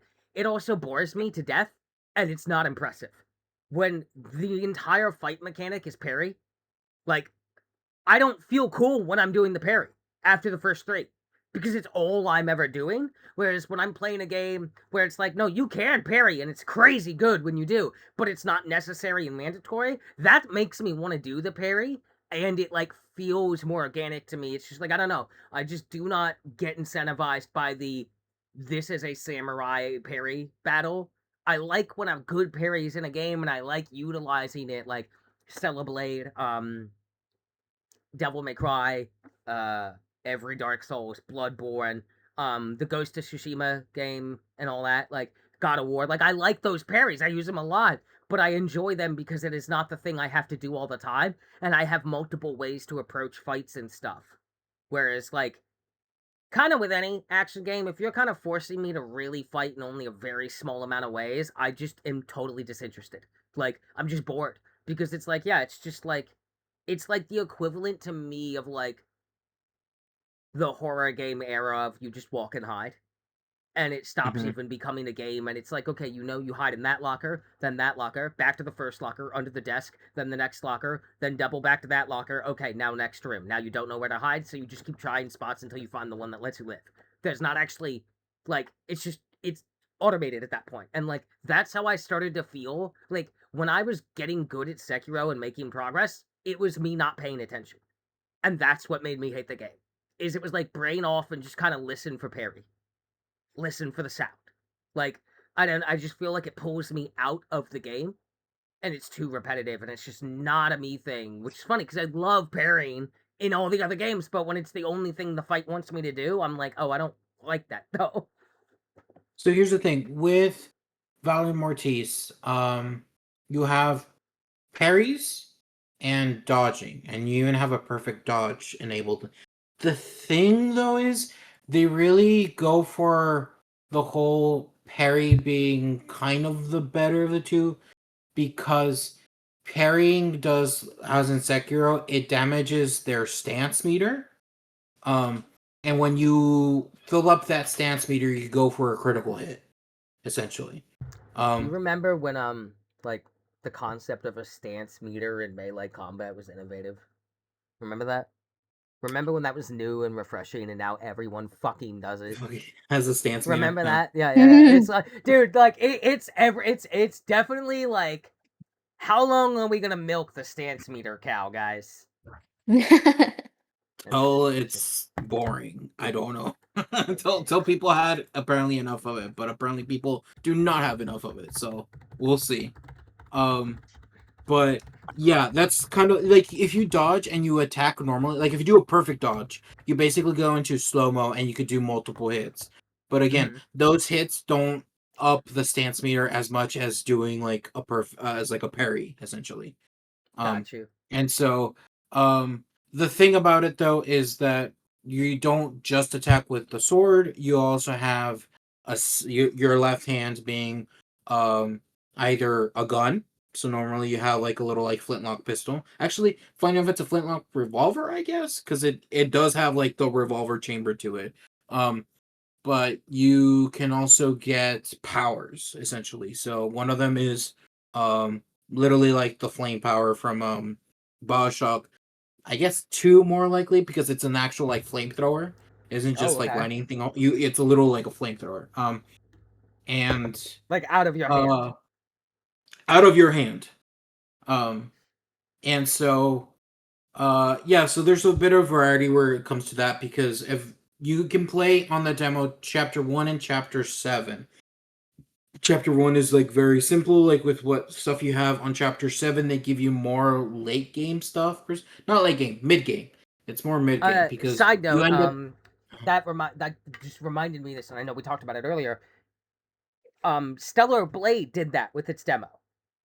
Its initial demo was like basically chapter 1 up to the boss fight, and then it had, if you beat that, that was the end of the demo, and then after that, it had a late game version of that same boss fight with an unlocked moveset for you. So it let you be, because you did it the hard way. You did it like bare bones, just starting out. Like Devil May Cry, you don't have a lot of stuff. And if you beat the demo, it gave you a like basically the first boss rush of the boss rush mode, which would be that same boss. But it gave you way more moves, and still not all of them. But it basically was like, okay, you just started to play the opening of the game. To entice you further with our combat, here is what fights will be like mid to like early late game. And it was, I did that, and that's what made me be like, I'm buying this game right now. Was that yeah. extra little bit where it was like, okay, you like that bit? Here's where it goes. And I was like, oh, it goes crazy though. Yeah, because here's the thing with chapter I love 7. that, like, that as a demo pitch for those types of games is like top tier. And I want more of that from like action-y games where it's like, here's early game slice, here's a taste of mid to early late game to show you where you can go. That makes me like, if ever an early game is like weak, that's how you sell the game. You need to give me a taste of what am I going to be like 40 hours in this. Yeah, no, like even because I'll explain with chapter 7 of Alamortiz, like you get like a musket. You actually get to Oh, use like a musket as a weapon for like long range shots. And then you get the rapier as a sword, oh, which is supposed to be it's supposed to be a bit more harder than your normal standard sword. But the thing about it is that like if you parry well with it, the damage it does to the stance is greater. So it's supposed to be a more finesse, a bit more of a harder, tighter, higher risk, tighter higher parry, reward. tighter parry window, better reward. Yeah, exactly. Yeah, got Um, you. It's the and perfect parry so weapon then. yes, exactly. But one of the extra what's it called abilities that you get instead of the fire is that you Mhm. also get a what's like a shield, sort of like Okay. you create like this weird magical shield.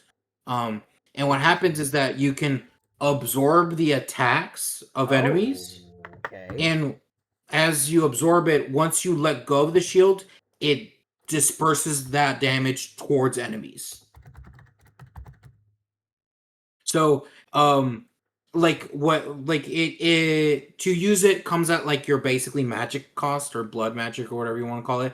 And certain enemies have like little like bulbous like parts on their head or chest or other areas of the body, and if you shoot it, they drop basically like um part of that magic meter that you can use to fill up your magic as you're fighting, essentially. Ooh. Um, so Oh, okay. you That's so you pretty get to cool. like so you get to like be able to be like, all right, my thing is full, so maybe I shouldn't focus on them. I should just use what magic I have, and then once I'm running midway or low, focus on those enemies and shoot them immediately on those bulbous parts. So as you're like fighting, you know where like the those remnants are, and you can pick them up mid during fight, so you can like recover back up some of that magic meter, Oh, okay. essentially. I like that. That's So sweet. yeah, so it's very interesting. I will definitely probably pick this game up. The only thing is that I'm hoping that it has a bit more time to cook in the oven, because stability wise, that was probably like the only thing that I think was rough. It was it was running fine, but I could see when it would start chugging a bit. And you do not And want that so in a game like that. yeah, exactly. That's the only thing I was like, if I'm gonna be playing a game where like it's requiring me to be very like on like the dot with like parries and whatnot, I do not want performances to be chugging. The So final um boss fight has to be the devil then, because he who he knows? moves it. Yeah. Like Well, literally no, because he Napoleon's moves talking it. in your He head, mo- so it could be he mo- he whoever mo- the It's English probably the king. devil. You're saying it has Yeah, performance issues. The devil only moves at 20 FPS, man. Parry yeah, on this. 20 How FPS. are you gonna parry the devil's hand when it comes at you in 20 FPS? By playing at 1 FPS Yeah, and then God, waiting for that one like, single fucking frame to come in. can we just be like popular enough for me to like make a call to be like, can somebody like make a really just slap it together in like 30 seconds GIF animation of the devil slowly moving at you at 20 FPS, please? Like, can you just throw like can you just give me like a generic John religion over there, and he's like trying to hold up the cross, but he can't suss out when the devil's actually tempting him because the devil only moves in 20 FPS. Can In you just 20 throw that FPS. together and spend like 3 minutes on it and just at me on Blue Sky? Thanks. Like, that's all I want in life. I just want to like say some insane thing and then have somebody make like sloppy fan art. They did it in like 5 seconds where they're like, I was compelled here. This is all I got. I did it on work on a napkin. I'll be You want giddy the as Alex hell. Faciani treatment, I get it. I do want the Alex Faciani treatment. That man is an entertainer, okay? He's an entertainer to a T. That's all you had I to say. I just love want the Alex Faciani treatment. That's all you had to say, and I'd be like, okay, I get I you. do. I admire the craft of one Alexander Louis Faciani. I'm a fan. I'm a fan. I am also a fan of the pneumatic tube bit. It's a good bit. I hope he keeps It's a doing it. good bit. Is he making it all up on the fly? Is there a grand plan? Is the point that you don't know? Is there a point? Am I just yanking your chain? Who knows? Find out next time, maybe. You won't. Maybe Like, we'll completely forget about it, and then like, 10 like, podcasts later we'll bring it up again and be like, you fucking forgot, didn't you, you I like. stupid son of a bitch, we can't believe you completely forgot I about. don't think I maybe like. I don't really like. I guess you could classify as like. I have like actual like some starstruckness about Alexander Louis Faciani. I consume like everything the man fucking makes, and I'm over here watching Beard Bros still every day. I'm over here watching the streams. I listen to every episode of the Chilluminati multiple times. I listened to Nonprofit when he was doing that. Like, the man's funny, and he's good at it, and he knows how to entertain.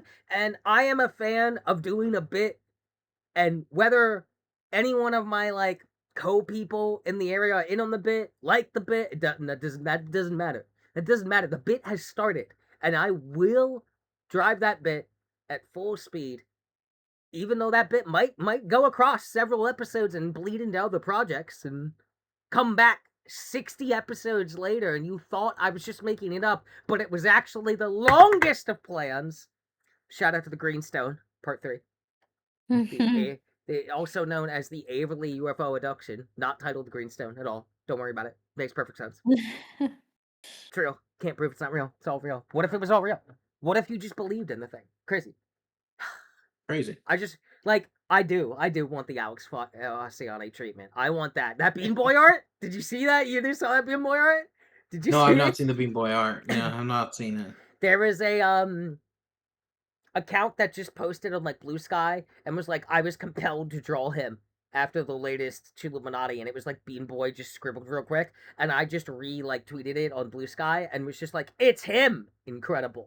And I'm like, that's what I want. I want to say my crazy thing that may be planned, may be convoluted, maybe was done on a whim, maybe I panicked and didn't have any ideas and made it up on the fly, or maybe I stayed up till 7 a.m. reading Reddit and lost the thread at some point, and we just gotta keep the gas going, and somebody's just like, here's a fucking scribble, you crazy person I listen to, and I just want that. I just want that for me. I just want to like say the thing and have somebody be like, God damn it, now I have to draw this because it's in my head, Stella. And I'm like, great, thanks, super, good luck. Perfect. Perfect. I'll do that like thumbs up. That's rad. Yeah, that's That's all right. I want in life. That's all I want in life. All right, tell me more about what you've been playing. So apart from Valor Mortis, I've also played Shroom and Gloom. Like I said, that one, I got so You got sucked in. fucking enticed in that one. I was like, I literally am. I had to stop to try to not get myself burned out from playing that game, that demo too Wow. much, because then I'm gonna not want to play the actual game when it comes out. But it's so like deck building games, you basically as you play through the dungeon, you'll get more cards and things like that and build your deck. However, the way this game works is that you have actually two decks. You have your battle deck and your survival deck. So the way it works is that when you're fighting, um you have your battle deck, and when you're fighting enemies, sometimes you'll get some very specific cards where it'll say make toasty. Like you deal damage to an enemy, and if they die, make toasty. And when you kill them and make that toasty, it's basically like a little shroom that you can eat during your fights. And it's supposed to give you health. And depending on some cards that you can find, they'll make different types of toasty or different things essentially. And the reason why you want to do that consistently is as you're navigating through the dungeon, you'll sometimes find yourself dealing with these like mole people that are merchants, and they'll pay you like you'll give them the mushrooms that you make during those fights as currency essentially. And you'll buy stuff for your battle deck or stuff for your survival deck essentially. And when you're and after you finish each fight, you essentially are establishing camp. And what that means is that in the little area that you are, the door in front of you or multiple doors depending on where you part in the dungeon will have locks, and you're supposed to open only one door and go through that way. However, your survival deck essentially gives you a lot of options as to what you can do in that little room essentially. So the first thing it teaches you is like, hey, if you see a little X mound near you and you have a shovel, you can dig that up and get a card. And that will go into your battle deck. Normally. If you see a lock, if you have a key, you can open it. However, what it'll teach you also is that sometimes you can bash the lock and to open it. And if you have a card that gives you that that ability to bash, you can use that. But as you're playing through the game and you put more decks into your survival, so sometimes they'll be like, hey, here's a food that you can use that gives you max HP, like 3+ max HP. But if you use it consistently in your in the rooms that you're using, it evolves, and then it gives you something else. And I'm just gonna butt in real quick. Uh-huh. This is a really strong pitch you're delivering.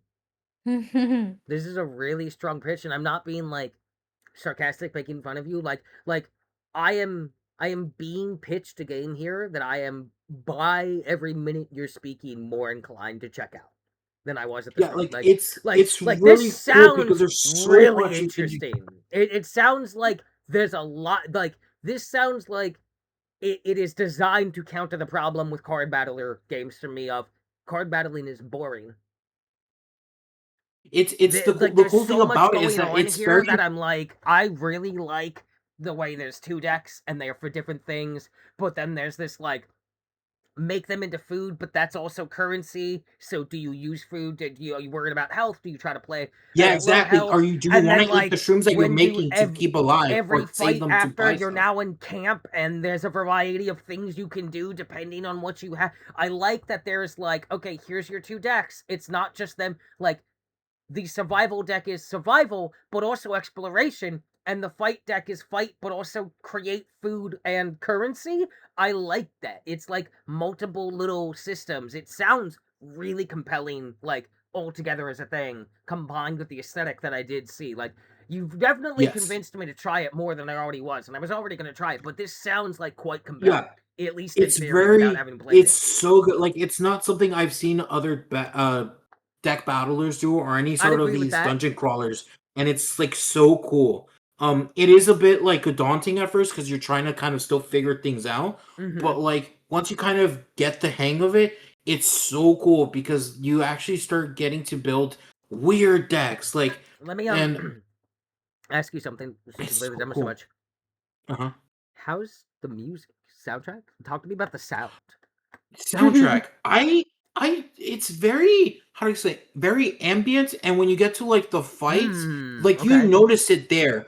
And I know that sounds kind of like what? Like yeah, like you're gonna know but it's almost like you're so focused on everything else that the music Like, is kind of just would you say in like lo-fi for studying kind of vibes in the sense that like back enjoyable background music that like yes, if you focused more on it, there's probably something really enjoyable here, but it's designed to not pull your focus, but provide like a gentle background to do yes, something that yeah, has I your would say more focus. like that. Yeah.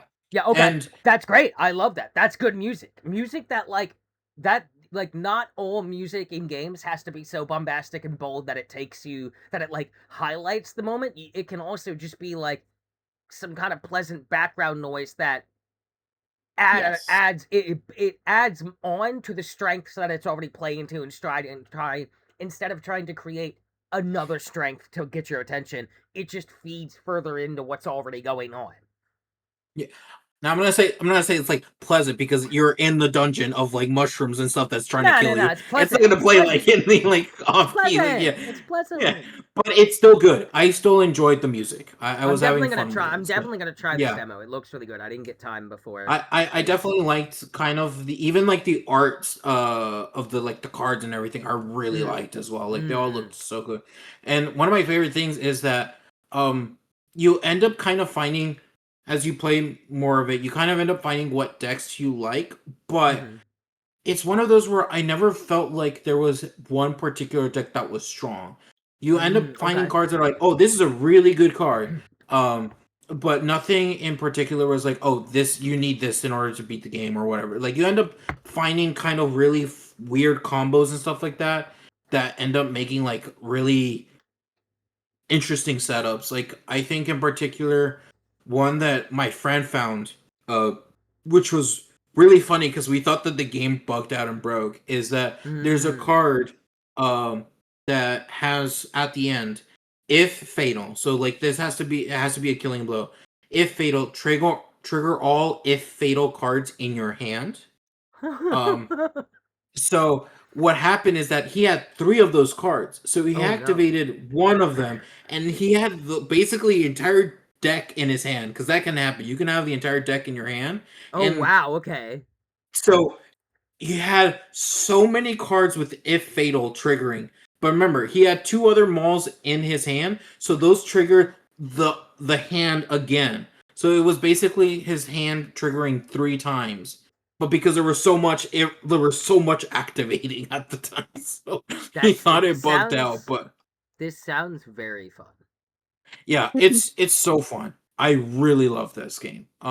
It's coming out supposedly later this year, Q3 is what they Is it said. just PC, just Steam, or is it going to be? I think it should be all consoles. I don't see why it wouldn't. Really? Let 'Cause me if see. it's Let me check to make yeah. sure. I mean, I'm definitely gonna try it out, and my PC can probably run it. But if it's like, if I like it and it's gonna be on console, I want it on console because then I could stream it. Yeah.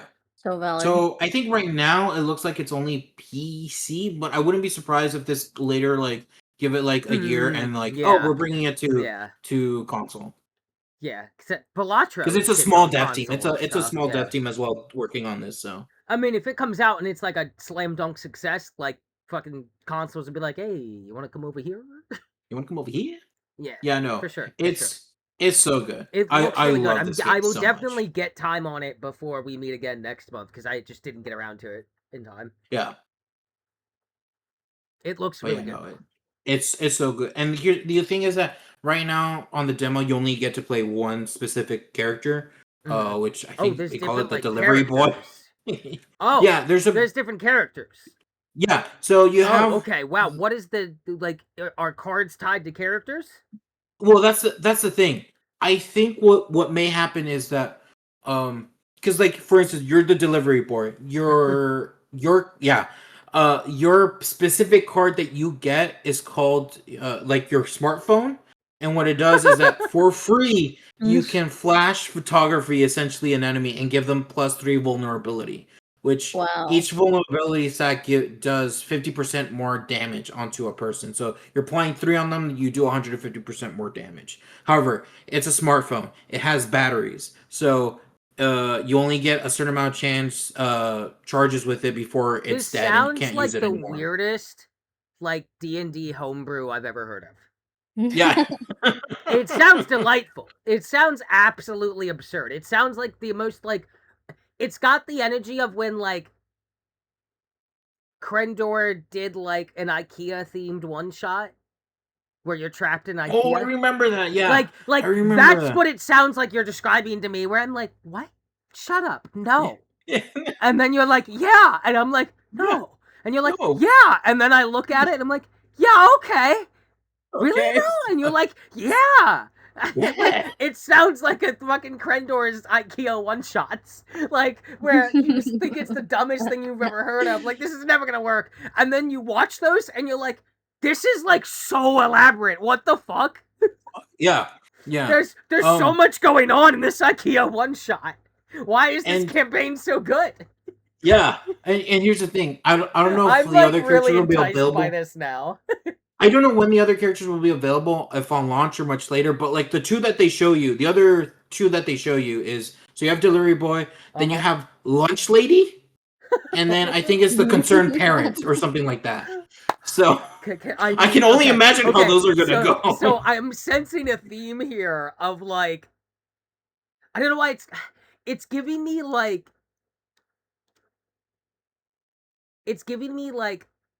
high school college sitcom movie vibes. Like Ferris Bueller's Day Off energy. Mhm. Like you know what I mean? Like the delivery boy, the lunch lady, the concerned parent. The next character is gonna be like the dean.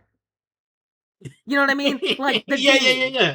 The cheerleader, the cheer team captain, the dean, and the dean's The like hotel card is he's clerk. got that. Yeah, like you know what I mean? I'm like, this is a movie that you're like one step away from like being like, dude, where's my mushroom?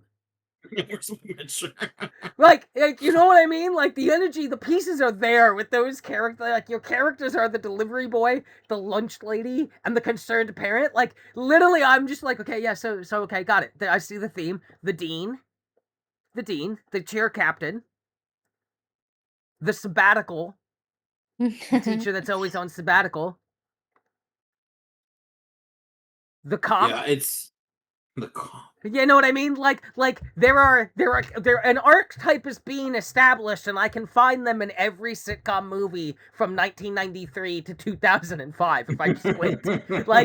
I'm like yeah. My cousin Vinny. Yeah. Ferris Bueller's Day Off. Yeah. But mushrooms. Yeah. I got you. Mushroom. Yeah. Dude, where's my mushroom? Mushroom, man. Incredible. Yeah, no, I'm super excited for this game. I'm so excited for this game. I shit you not. It's Fuck. God damn it! I wish it would come out sooner, but fucking. This sounds. I can't wait to try this out. This sounds super interesting now. It's so good. This sounds. I definitely need to take a look at this. I already was gonna check it out, but it sounds like there's so much more to this than I realized. Yes, there's so much more. I can't wait to try this out. This sounds super crazy. It really just sounds like a weird homebrew D&D thing that's just fucking absolutely bizarre. And I'm here for it. God, so good. And something else I tried was The Mound. Oh, I did not get around to that. How is it? So it's rough right now. Like, it's very rough. I almost feel like this is gonna be one of those gonna have to wait a year before This comes out soon, doesn't it? Yeah, it comes out in July to early access. Okay. But it's one of those where I'm like, I even then I think I'm just gonna have to wait because it's kind of in a rough spot at the moment. Access. Yeah. But I will say, at least conceptually, it's very interesting because kind of the point is that normally these sorts of extraction shooters are very PvP focused.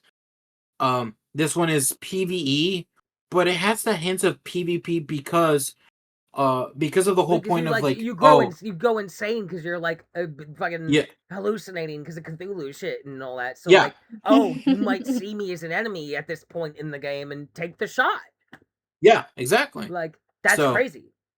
Conceptually, it sounds really interesting. So that's what drew my attention at first. But I was always like, this is either going to be really good or not. It's one of those. Yeah, I do think that it's one of those where it's it is interesting, and I did have at least a bit of fun while I was playing it. Mm-hmm. But in the state that it is right now, it's really rough. Because even some of the gameplay can feel a little bit rigid and still an uneducated person from the South trying to rebel against the status quo of the system. In the state that I is, I don't think you're treating my fellow folk as well as you could. In the state that I is. See, I was like, are you talking about where you live or how you feel? Is this a personal statement or a broader statement? Yeah. Hold on now. You're becoming Foghorn Leghorn. Yeah, Foghorn Leghorn. I'll resent that remark. Hold on, that's boy, your I say Foghorn. boy. I say boy. I say now that's your Foghorn. You call that your Foghorn? That ain't no Foghorn. I say boy. You ain't giving it enough zest. There's flavor that's here. Come on, Foghorn Leghorn is not a timid man. No, he is not. Oh, he's not. Shout out to Foghorn Leghorn and the 7 listeners who are gonna know what the fuck that is. They're gonna be like, "Hell, so old." Oh my god, this is you know what? Shout out, hey yo, DBD. When's Foghorn Leghorn coming? When's my man Foghorn Leghorn? When is my man Foghorn Leghorn coming? Oh, yeah, he's just chasing. He's the killer. He's chasing you, and he's just like, I say, you touching my gens? I told you I don't want those on right now. He just verbally harasses you. That's his power. That's his power, verbal harassment. Oh god. There's a sanity meter mechanic because you're losing it because there's a giant sentient anthropomorphic chicken with a high southern accent chasing you. I say, what you doing over there, boy? Nah, don't get rescue your friend off the hook now. I'm gonna have to come back. I'm clucking closer. Oh my god, dude! I would if they give me a Foghorn Leghorn skin for that would definitely be Foghorn Leghorn. That's definitely a clown skin. There is a chicken clown skin I use, because but I want a Foghorn Leghorn. It's not impossible. So fucking funny if they would. I want generic. I want generic skin. Scooby-Doo villain ghoul guy with a mask on for Trapper skin. Look, if they're adding Scooby-Doo, then that means it's just Warner Brothers is available. Yes, so that means they could. Yes, it does. Yes, it does. And if we're doing that, that means silly crossovers are now available. I'm just okay, you did Chucky. And I don't really care for Chucky. Mm-hmm. DBD, may I point you in the direction of the 10 film strong franchise as I pulled off my glasses for this bit and folded them up like a person that's 63. Of Leprechaun. Now, Oh my hear god, me out. Leprechaun. Hear me out, DBD. Behavior. Listen. You got Leprechaun. You got Leprechaun 2, Leprechaun in the Hood. What if the chapter was called Leprechaun in the Fog? I'm gonna put my glasses back on now before I get ahead of it. Yeah, so I'm over here thinking about like ridiculous skins to give killers, and when you mentioned Chucky, I was like, imagine a Furby chasing you. That would be terrifying. Where would you go? How ridiculous would you go? How ridiculous can you get? Like, if Warner Brothers is at the table, right? And you're just trying to entice them to let you, right? Like, what do I gotta do to, get, oh my god! You take the blight, Zoom Boy, Warner Brothers. Beep beep. Beep beep. Oh my god. Fucking the Roadrunner. Oh my god. He's just like wearing the Roadrunner skin, and when he runs at you, it makes the beep beep sound. That would be so Oh funny. my god, I'd be a blight main in a day. I'd be like, oh my god. When you mentioned Chucky, and I don't know why the first thing popped into my head as a Furby, I was just like, that would be fucking terrifying, though. Like, Oh, yeah, imagine reskin a Chucky, but it's a Furby. Yeah, we a could say Furby that. chasing you. You do Gremlins. Is Gremlins Warner Brothers? Gremlins is Warner Brothers. Yeah, as far as I Gremlins. know, yeah. Is Feed Me Seymour? Is that Warner Brothers? It seems like it's a Warner Brothers. I'm sorry. You don't know about the giant plant that's like Feed Me Seymour? Come on. Oh, Little Shop of Horrors. Yeah, Okay. Little Shop of Horrors. The fuck you? What the fuck? Don't shut Did down. not realize by that Seymour, line. like in the weirdest. Like, what the fuck is she talking about? If you've seen that movie, you know the line. That's I have not seen the movie. That's why I don't know the line. What? How old are you, sir? Young man? 30? And you've not seen Little Shop of Horrors? No.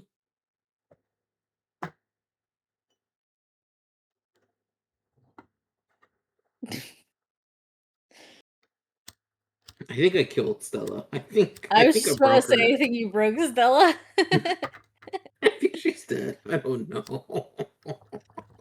Just imagine her like throwing her glasses, stomping off to get a coffee. I thought about it. Her soul left the body, and then nothing will ever come close to that. That oh yeah, the title of the episode, yeah. Spider-Man. Aunt May is Kirsten Dunst is Aunt May and Tobey Maguire is Uncle Ben. It's the name of the fucking episode. I still think about that hurt. That hurt on a profound level. Day. That hurt me like I don't think I've ever seen Stella so like he threw a level 7 spell at me in the D&D campaign, and I rolled a nat 1 on that on that like spirit check and just took like and he's like Matt Mercer. He's like, okay, so that comes out to roll this dice. Oh, and I get to roll another one, and now I do this. Oh, and because you're actually you have the trait from the 90s, so you have to take double damage for this. So that comes out to 237. Does that hit? And I'm just like, yeah, I'm dead, bro. That hurt me profoundly as a human being. Like, I felt that on a cosmic level. Like that was like that. Like, if you were studying me through quantum physics, in that moment, I vibrated in a different frequency that you're not meant to be on in this plane. Like, it just like reality. I just gone. I was like she briefly disappeared from existence. It was like it was like he injected a heroin with LSD into my veins from like 60,000 miles away. It broke me as a human being. I literally I don't even remember. Like, I blanked out, and then I was just outside smoking weed, looking at the stars for like 10 minutes with my glasses off, trying to like ground myself back in the reality. Like, I astral projected against my will when he said that. It stole from me something precious. Astral projecting against your will. Holy fuck. Alright, I'm writing it down. We need to... Okay. We're like 11 potential titles in. This is getting scary. It's perfect. Projecting Just All 3 right, chefs in a pot. what the hell else? 3 chefs in the pot, astral projecting against your will. Dude, the one chef goes, dude, where's my mushroom? God. The other chef goes, okay. bigger rapture, and then the other chef goes, I don't want to be a jittery little guy. Just Jesus combining Christ, all we the gotta move on. Rachel Vaughn, what the hell else did we Okay. say? Okay. My So cheeks yeah, hurt. that's Mound. That's Mound, What's it called? baby. Holy That's shit, Mound, baby. Mound really makes you feel crazy, apparently. Wow, you can feel the effects after playing the game. It's like the game Damn, hasn't stopped. What the damn, fuck? those The game stability hasn't issues stopped. were. Dude, is it stability issues or is it immersion so strong your life isn't stable anymore?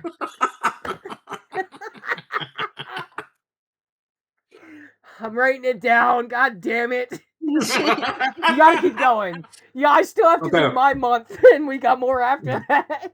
Okay.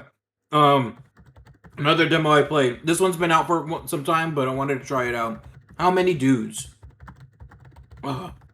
So, you know that popular meme of like how many dudes does it take to fight like a gorilla or whatever? So, they put that into practice. So essentially, it's like an auto battler. Oh, you talked Where about this last time. I have the demo. I haven't played it. I finally Is there a got to new play the demo? demo. Oh, okay. No, I finally actually got to play it, and I did enjoy it. Like I was actually having fun with it, and now I am like more excited to play it like when it comes out in July. But yeah, no, it's like a really like kind of funny, chaotic like little game. So, whatever I said from back then, I'm still applies to today. So essentially, still very good, very fun. I've been playing more Rainbow Six Siege. They had a new map come out last month. Reworked the Cabby. They brought in more Dead by Daylight skins to the characters. They try to remember. So I know one of the killers is Legion that they brought. They brought in, I think it was called the Nurse. Nurse, yep. Let me see. Look at, and then the Trickster. I guess the guy the with the yellow jacket and everything. Yes. Yeah. They brought them to Rainbow Six Siege as like operator skins and had a little like event to kind of celebrate it per se. That's It's weird because the thing is that they so like a few years ago they brought Dead by Daylight skins to like Siege and they did the Huntress and the Trapper. Okay. Interesting. So I don't know what made, I guess because it's Dead by Daylight 10-year anniversary, they're like, all right, we'll just do like another thing like that again, and we'll. I have seen some characters on DVD with also Siege cosmetics. Yeah, they do like a crossover. Yeah, it's weird. Yeah. Wait, who did they add? Do you know? You'd have to Google it because I don't know all of them. Okay. I only know one because my friend Zeno would use one for Felix Richter. Do you remember what that one was? I couldn't tell you. Okay. But that's the only one that I've seen that I really know about. Saved by Daylight's Rainbow. Let's see. But yeah, they did a little kind of event to that. Where you get to play like I guess like those operators with the skin and do like a little thing with that. That's weird to me about hearing this cosmetic thing the other way around. Like DVD going to other things feels wild to me. I'm like, how high am I? I didn't hit the pin that hard. What did I just walk into? What happened? Can I get what if the table and then the skin, but with a gun, and then you can have it over here. X on the Huntress. Like that's what the video is. Because the thing with Siege is that they've been doing a lot of weird crossovers. Yeah, but they've also isn't Siege like done? Like isn't it? No, not at all. This is their last year was their 10th year, and they're still going. So they're not done. I don't know when they'll be done, but they're not done. I could have sworn I heard an announcement Ubisoft was like ending any new updates or something. Not at all. They're still going.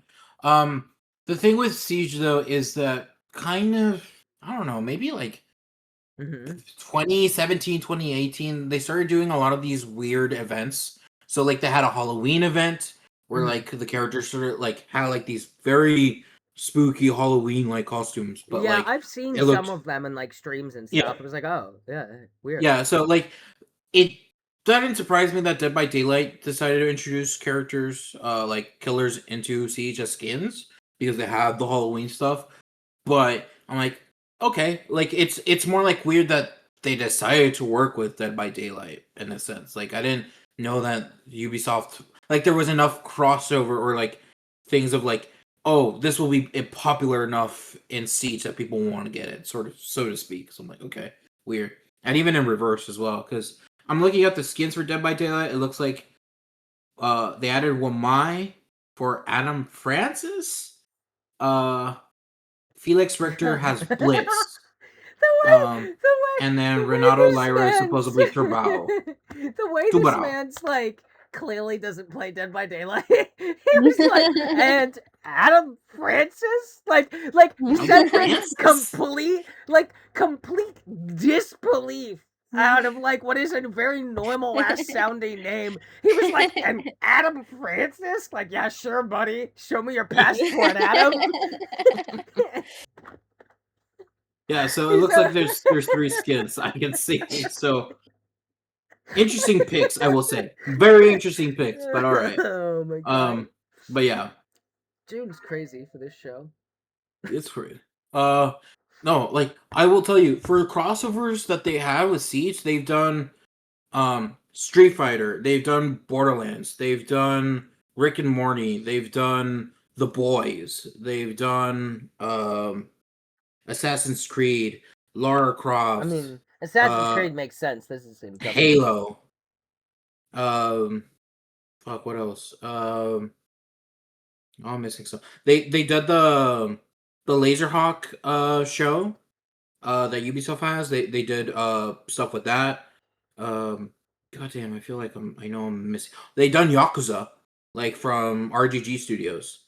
Uh so yeah, like they've done like random ass crossovers over the years. So um yeah, it's just I get they're like, well, we gotta just sell more skins, gotta get more money. So uh yeah, that's just kind of what it is. But the content with Siege has been better, at least gameplay wise, more recently. Thankfully, like they've been doing a lot of the thing is that previously when it came to Siege, they did always a lot of nerfs before buffing things. So now they seem to be trying to do the reverse where they're trying to buff things a bit more and only doing nerfs if like things are getting way too out of hand. Uh so I'm liking that so far. Right now I have been enjoying Siege. Like last season, which was early this year, they actually added Solid Snake into the game as an operator. And they gave him his just recently his old snake as a skin.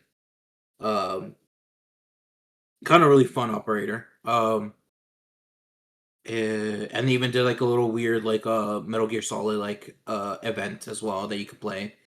Um, Mm-hmm. but yeah, no, like I've been enjoying Siege so far. I'm going to hopefully see that they do much more cool stuff. They seemingly going back to next year, going back to doing one new operator a season. So that'll be interesting to see. Because I think part of the thing what makes Siege a bit more overwhelming to get into is that there's too many operators. There's so many things that you have to learn now that it can be a little bit overwhelming. So we'll I guess see if that's the correct way of going about it. But I think for those that have already been playing Siege casually, like they're just it might be just hey more new content now essentially. Um, I decided to replay The Darkness 2. Don't ask why. I just decided to do that again. uh, and I guess as far as games go, that's kind of pretty much been my month. Okay. 1 second. I'm sending a text to my mom real quick. Mm-hmm. That's fair.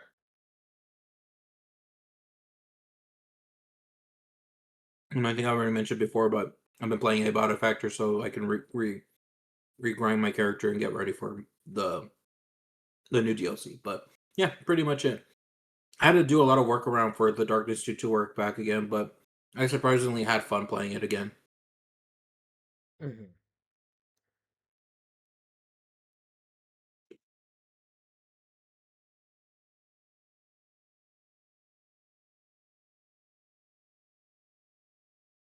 One second, sorry. Yep, no, you're fine. You're fine.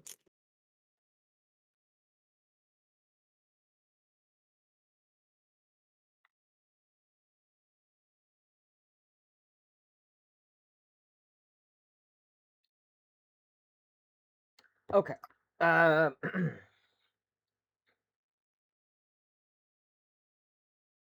all right. So, uh, that was quite a lot. I Yep. have been playing some things. Um, I briefly was back on Destiny 2 for a bit with the final update they did. Checked it out. It's kind of neat. You know, I can see why people would like it, and I fucked around with that for a bit. And then I got like nostalgic and tried to go back on Destiny 1, which I have, and all the expansions for because nothing was sunset, everything's there. And I played like probably another 20 hours of that before I realized that like I was starting to like get almost nauseous with like it being locked at 30 FPS. Oh, okay. Yeah, that's how old that game is. On Yeah. consoles, it's locked to 30 FPS, so I wasn't able to keep up with it. But it was cool to revisit for a bit. It's such a different game. And then like I don't know, I just kind of didn't want to go back into Destiny 2. I'm craving like a PvP shooter in the sense of like what Call of Duty was, and then Overwatch, and then Call of Duty again, and then Destiny 2 during its active years for me. I love Marathon. I played a lot of it. I've played over 300 hours of that game already. I absolutely adore that game. I think it's fantastic. And I definitely understand it's not for everybody. And Yeah. as much as I love it, it has me craving like a standardized 6v6 like Call of Duty. Like, oh man, if this Modern Warfare game is good and it's not AI slop, I'm in. I'm in. Yeah. Yeah, Right? yeah. That's all I want. But so that's kind of what I was doing. It was like kind of just one last little hurrah of Destiny and fucking around in that for a bit. I'd like to see a Destiny 3 someday, or even like interesting single player stuff in that universe, but who knows when and where if that happens. I've been playing a lot of Marathon. We're in season 2. We are about to hit the middle of season 2, so the mid-season update is July 22nd. Um, I have played like over 300 hours. I have this season's title already. I have all the codex challenges done. I haven't done the like endgame map proper in like gotten good at it. I get really confused by that map in Outpost, and I've learned that like I prefer the maps where it's like there's more of the planet, like of Tau Ceti, the nature and getting to see it collide with the colony like stations or buildings that are there. So that's Hmm. why I really like Perimeter and Dire Marsh. And with season 2, Nightfall, they dropped a nighttime Dire Marsh, which is a very different beast, more of an endgame map, and it's really fun fighting in like the dynamic weather with that with dark sight scopes, and like they have this thing called vector grenades where you throw it and it like lights up like vector lines across the dark over and over with pulses. And then there's also like vector rounds where yeah, after like a brief second or two your first shot shoots like a vector pulse that keeps pulsing for a bit, so if you tag a person they're just pulsing the whole time, lighting everywhere up they go. Flashlights on every gun in Night Marsh regardless of attachments on a toggle. um, the sound design continues to shine. The new guns are really good. The game continues to be very good and intimately a very cutthroat thing. I've had a lot of fun with the cradle system, which is like there is a new way to upgrade where you convert guns into cradle XP or anything into cradle XP, and as you level it up, each level you get a point, and you put it in a stat that gives you like a raw increase to 2 stats across any of your run of shells, but at certain milestones also just gives you like a passive perk now. So I have like 5 whole traits maxed out, so I have like plus 75 to like 10 different stats, but then I also have, hey, my ability starts my tactical is fully charged and my ultimate is half charged at the start of a match, and they charge faster. Which means some fights now, if the fight goes on long, I'm getting like 2 to 3 uses out of my tactical now in one firefight. They have Okay. like there's stuff for melee, there's stuff for your stamina and resistances, and there's stuff to like loot faster. It's a really interesting progression system, and it also gives you incentive to sacrifice loot and helps not have your vault space always being like, oh, I got a thing I do want. Fuck, I need to figure. I gotta play Tetris in my vault now. You know what I mean? So that's Yeah. pretty cool. We know they're gonna iterate on it more. With the mid-season update, you'll be able to max out your vault, your cradle, and reset it completely and have one extra point to put in, because as it is now, you can't max out every trait. You can max out 6 out of the 7.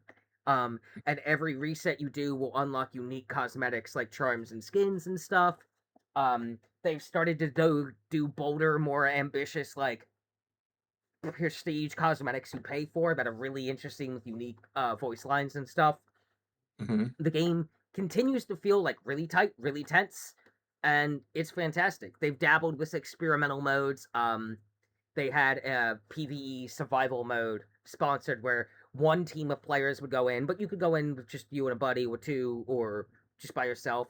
And then rooks would spawn in with a higher amount of them, and they would spawn in sooner. And there was one exfil at the end of the map after 18 minutes. That was it. And then everything else is the same. So that was kind of interesting. And now they currently don't have that, but they have a mode coming called Vault Breaker, which will come in the mid-season update. Hmm. And what that is it's the cryo map, cryo archive, no PvP. Yeah. It is queue by yourself, duo or trio, and you have a unique Vault Breaker loadout you have to have. You come in with that kit specifically. All the gear you get when you exfil gets converted into Vault Breaker currency, which you then use to upgrade what the Vault Breaker loadout is over time after successful runs.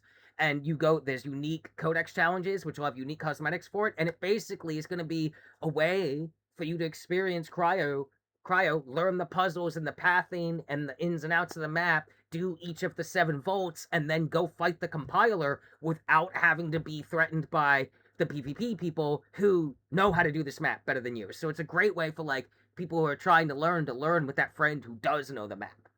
So I'm gonna really enjoy that because I haven't really gotten to do a lot of cryo, and of the two like maps that like I don't really know super well, Outpost and Cryo, I have way more interest in Cryo.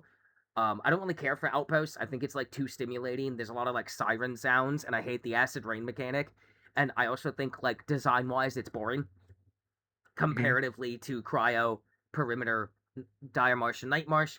They've already said season 3. We're gonna get another new class already again. We got one this season called Sentinel. We're gonna get another one. 2 more to 3 more new weapons, as well as Perimeter is getting changed, is all they've said. A lot of people think that's them hinting that the overgrown Perimeter like concept art, we're gonna get like, okay, Perimeter is like a fucking jungle now. Deal with it. Instead of like buildings and colony ships and stations between open fields and hills and tunnels. It's gonna be like, no, there's vines and fucked up trees everywhere and shit, which is gonna be a really cool way because Night March is considered its own map, and to not have like queue times be bad, they like ice like it's like okay, every hour it's Night March, Day March, Night March, Day March, Night March, Day March, so that you're not spreading the queue too much, which has been great. Queue times are quick, still seeing new people all the time. We did get an influx of players when Destiny like announced its end. um, Still really like the game. Still think it's like the best goddamn extraction shooter that's ever been made. Straight up, like it's the only one I would ever recommend. It's brutal. It's the most cutthroat of them, I think, but it respects Hmm. your time. It respects your time. It deletes gear fear from you very quickly. It makes you stop don't worry about it. Gear comes and goes. And it doesn't feel like balance wise that you're fucked if you join late in a season. I've killed people when I'm running like a gray free kit, the lowest of the low. Killed people with purple stuff. Killed people with blue, green. I've taken gold off people with that. You win the fight, you win the fight. Like, yes, the better gear can help, but it is not a guarantee. And usually when anything starts to become like, oh, hey, do you have a purple shotty? Yeah, you're just gonna drop everybody immediately. Then they nerfed it, and then they nerfed it again until it wasn't doing that. To such a degree that it went from me, fucking shotgun, I'm dead, like, to, oh, this dude shotgunned me, and, oh, well, they've nerfed it so much that I have blue shields, which become, like, it goes from, like, first season really was like, there was like level up to 25, barely seeing greens. Then after that, I'm seeing greens regularly, blues are my rares. Then purples become my rares as I'm further in the game.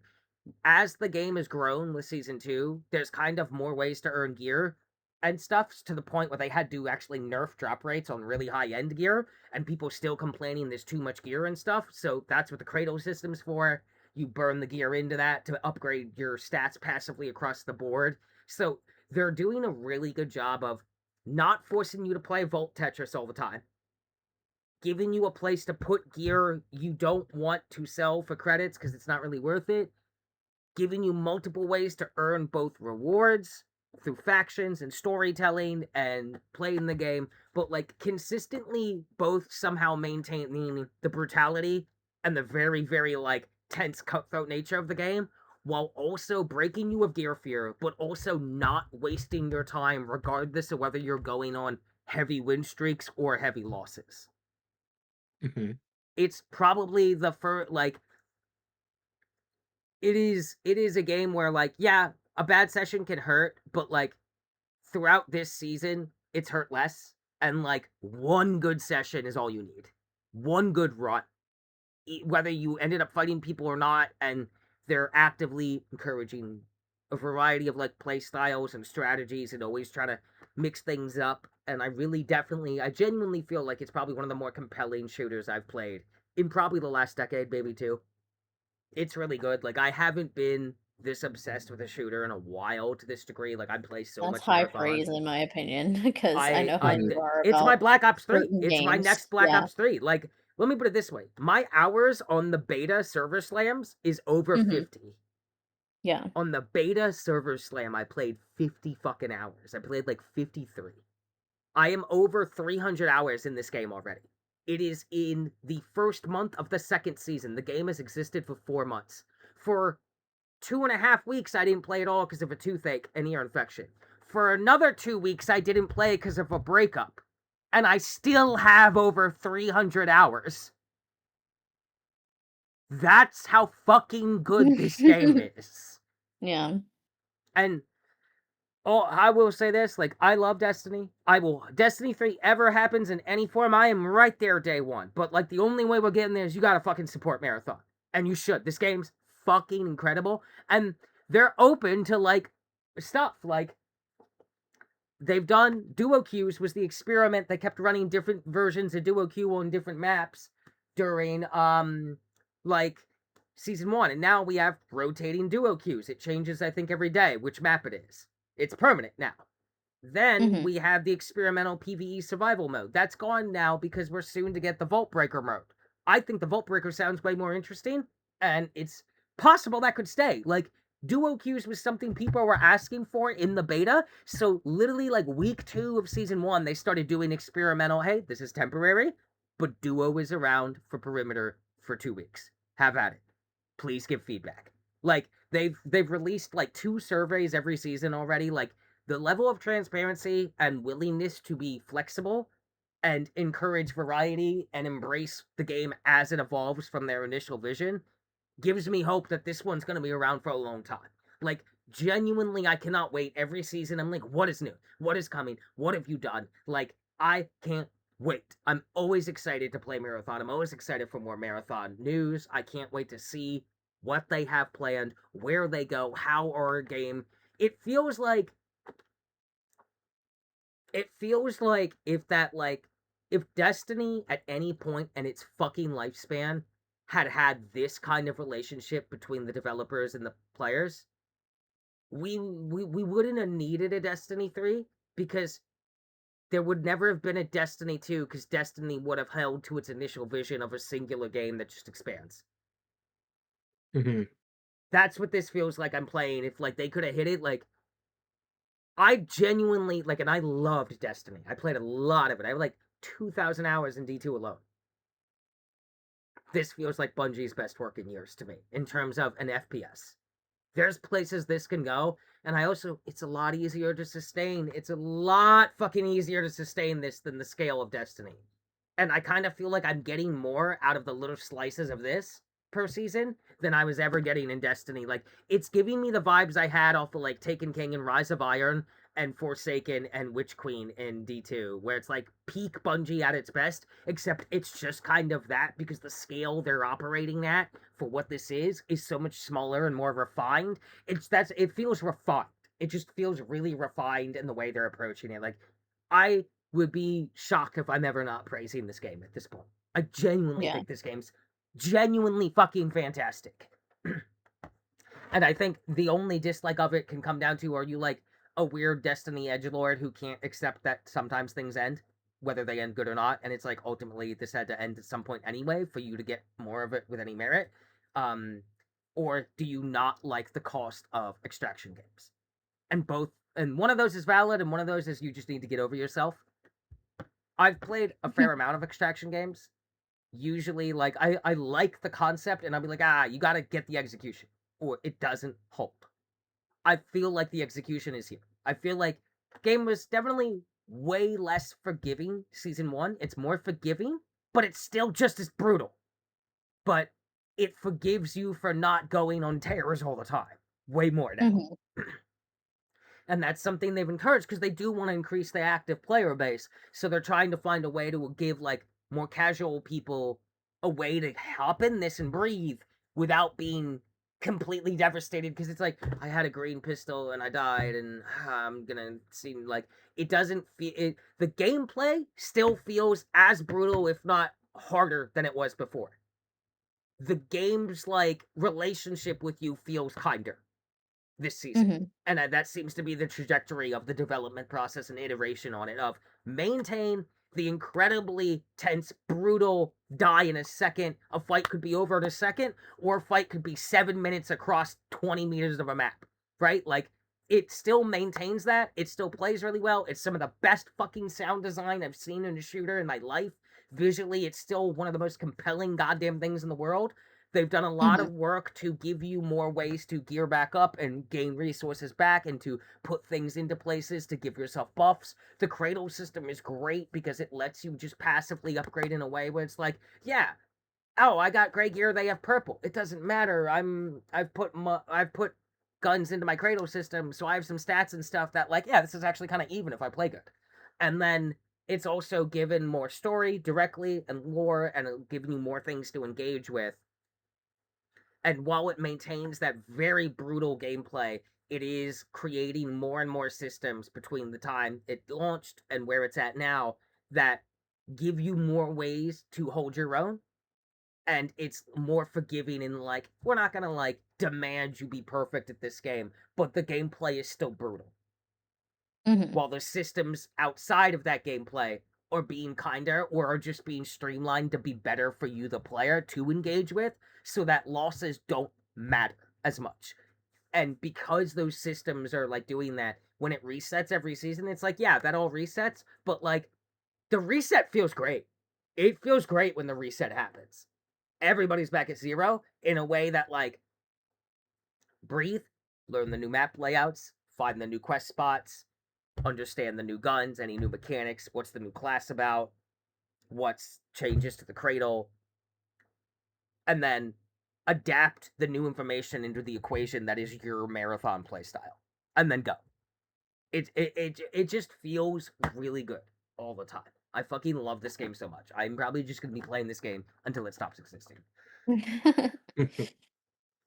second, gonna look at this text real quick. I heard it come in. I've been playing a lot more Diablo 4 now that I have it on.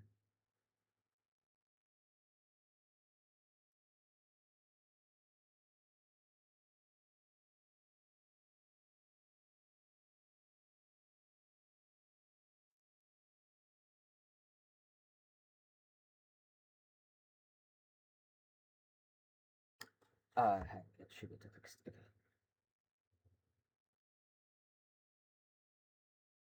I've been playing a lot more Diablo 4 now that I have it on console, which I've had for a bit now. Loving it. Very excited about the new season coming. We're fucking around with like a Cult of Death that's like tying into stuff that like harks back to Diablo 3's Reaper of Souls expansion. I am, as always, very excited to play the fuck out of Diablo all the time. I love all the new classes. I've enjoyed the fishing side quests and stuff. And there's gonna be some new bosses coming, and I think a lot of people think like the season looks a little lackluster, but like I feel like Lord of Hatred gave us so much goddamn content, and with seasonal resets being more about the reset themselves than like is the new season super strong mechanically or like story wise. We're getting story. The mechanic is like reworked or iterated on stuff from a previous season that was kind of weaker. Um, I don't have a problem with that, especially if like okay, a lot of people didn't kind of like this mechanic, and I've seen how they've changed it, and I'm like, I think that's a better change. I think you had a concept here that didn't quite work. Change the concept, imply again, and I'm looking at what's in there, and I'm like, okay, no, this is fine. This is fine because honestly, some of those seasons definitely like a little weaker in terms of like what the quirk was, and then some of them were so good that I missed them all the time, and I'm like, well, if you can bring back old stuff and iterate on it when it was like, that season was kind of weak. The Realm Walkers was kind of weird. Well, here's the Realm Walkers again, but now with the Death Cult, and they don't really walk away from you now. They just try to fuck your goddamn day up immediately with like a bullet hell now that you're playing in Diablo. And I'm like, yeah, I like that. That's great. That sounds awesome. That's definitely way more interesting than having to follow this thing around the map. And it's like a weird fight that's slow. This looks crazy and scary. I like it. And there's definitely season mechanics where I'm like, yo, let me get that. Let me get that witchcraft season back. Let me get that. Let me get that stuff back. Let me get that like fucking crazy weird mechanical dungeon shit back. That shit was crazy. So we'll see how it goes. I'm excited for like story tease up. I pay a lot of detail to like what's the new side quest going on in the season. What's the seasonal story quest? There's always stuff being teed up. They did a really good job with the seasons that like every season was building a little bit towards each expansion and tying these threads together and doing things. And we tied a lot of ends up with the end of Lord of Hatred and opened some new ones. And then Lord of Hatred, straight up, the side quests in that game, in that expansion, there are some side quests that you do that are post campaign that is some of the most like consequential and profound lore implications and outright story beats being driven of like, hey, did you not do Of Lambs and Wolves? You should probably do that quest right now. You should stop what you're doing, pause the podcast, and go boot up Diablo 4 and do the Of Lambs and Wolves quest. It's in the Scovos Isles, it's northeast Top Island. You're welcome. It's really good. You should do that. You should do that quest. We have like multiple items hinting that like, okay, after hatred, fear comes, and then like destruction comes. So it's like, oh, okay, Diablo then Baal. Because there's like a line of flavor text in one of the legendaries, which like after hatred opens the wound, fear and terror hold it from closing, and then last comes destruction, so assured in their victory. And then there's legendary items that say it's the other way around, that it's Baal next, then Diablo. And then there's legendary items that have been in the game that I've been talking about a guy called Lucian that we now know from a side quest that you should definitely do in Diablo 4 in the Scovers Isles on the northeastern isle at the very top. You should go do that side quest. That is like, hey, you know the ritual Elias used to bring Lilith out of the abyss, by the way? The void?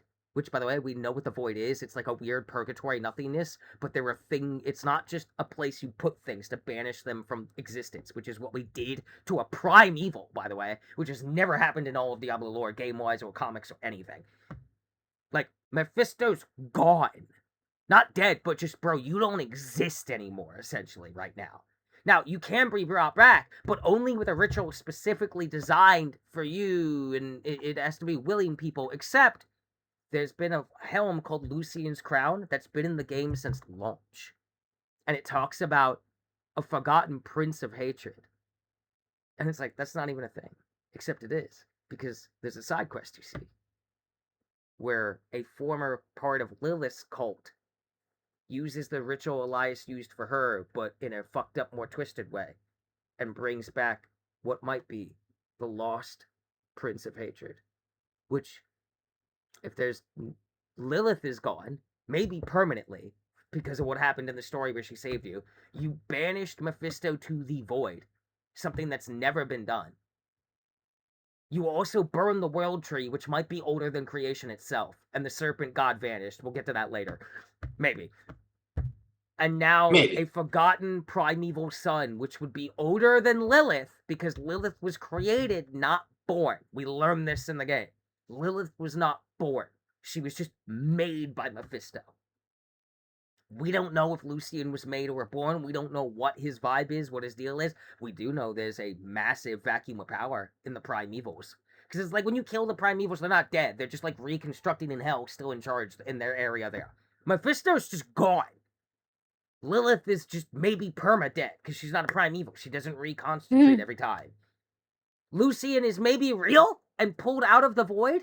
It calls him formless. He might be of the void. Unclear what the void is.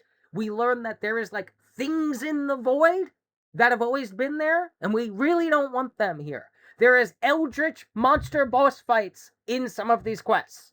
Diablo is teetering on the edge of cosmic horror. For the first time ever, which means not only is there hell and heaven, there's some other secret third thing that might be worse. Purgatory. Yes, well, what if purgatory isn't like a prison of emptiness, but more a poorly, thinly congealed tar pit of horrible monstrosities, the likes of which neither heaven nor hell had the stomach for, that we put a thin veneer over and prayed to God nobody rips it open. Hey, you might have ripped it open. We'll just leave that and leave that be. Pandora's Yeah, box. Don't touch it. Yeah. It's bad. It's bad. It looks bad. It looks grim. It looks dire. It looks more dire than Diablo has ever been. It looks crazy. I can't wait. I'm going to pay so much attention to story threads in all the seasons leading up. They've said Diablo 4 is going to be a long-term project and get more expansions than 2. I fully believe that. There is, again, a chunk of land on the map above the Scovos Isles that only exists if you have the Lord of Hatred expansion, and it's not part of Scovos, and it's not part of Sanctuary, and it's not part of that. Is it West March? I don't know. Also, there's the part that Halberzer isn't part of Sanctuary, but it is. Don't worry about it. Technically, the swamp isn't real, but it is. There is, like, a deeper layer to Diablo's lore that we have never really been privy to, that is being gently and sometimes aggressively unfolded, but constantly behind the main plot going on. So unless you're really looking for it, you're not really noticing it. And there's item descriptions that are hinting at things, and then there's like, you get to hear a prophecy that we've thought we've heard in full since Diablo 2. No, we never even heard half of it. There's so much more, like, we have had lore in this game that, like, fundamentally shifts, like, the concept of the fundamental rules of the Diablo, like, as a universe of, like, wait, okay, that changes how everything operates. The scope is different. It's so crazy right now. And also, the game is fucking lit and super fun. It's super good. Every class feels strong. Everybody's got things. It's the new endgame war plans is so goddamn good. It's the most fun endgame I've ever played in my life. I could do it all day. It's so good. And they're just gonna make it better. They've already talked about the new things coming and what they're working on. Diablo 4 is incredible. It is absolutely just a banger of a game. I am always excited for more. The season starts June 30th, by the way. I can't wait. I'm gonna slam that day one. I think I'm gonna go Rogue Paladin to start and see how it plays out. Yeah, it's pretty crazy.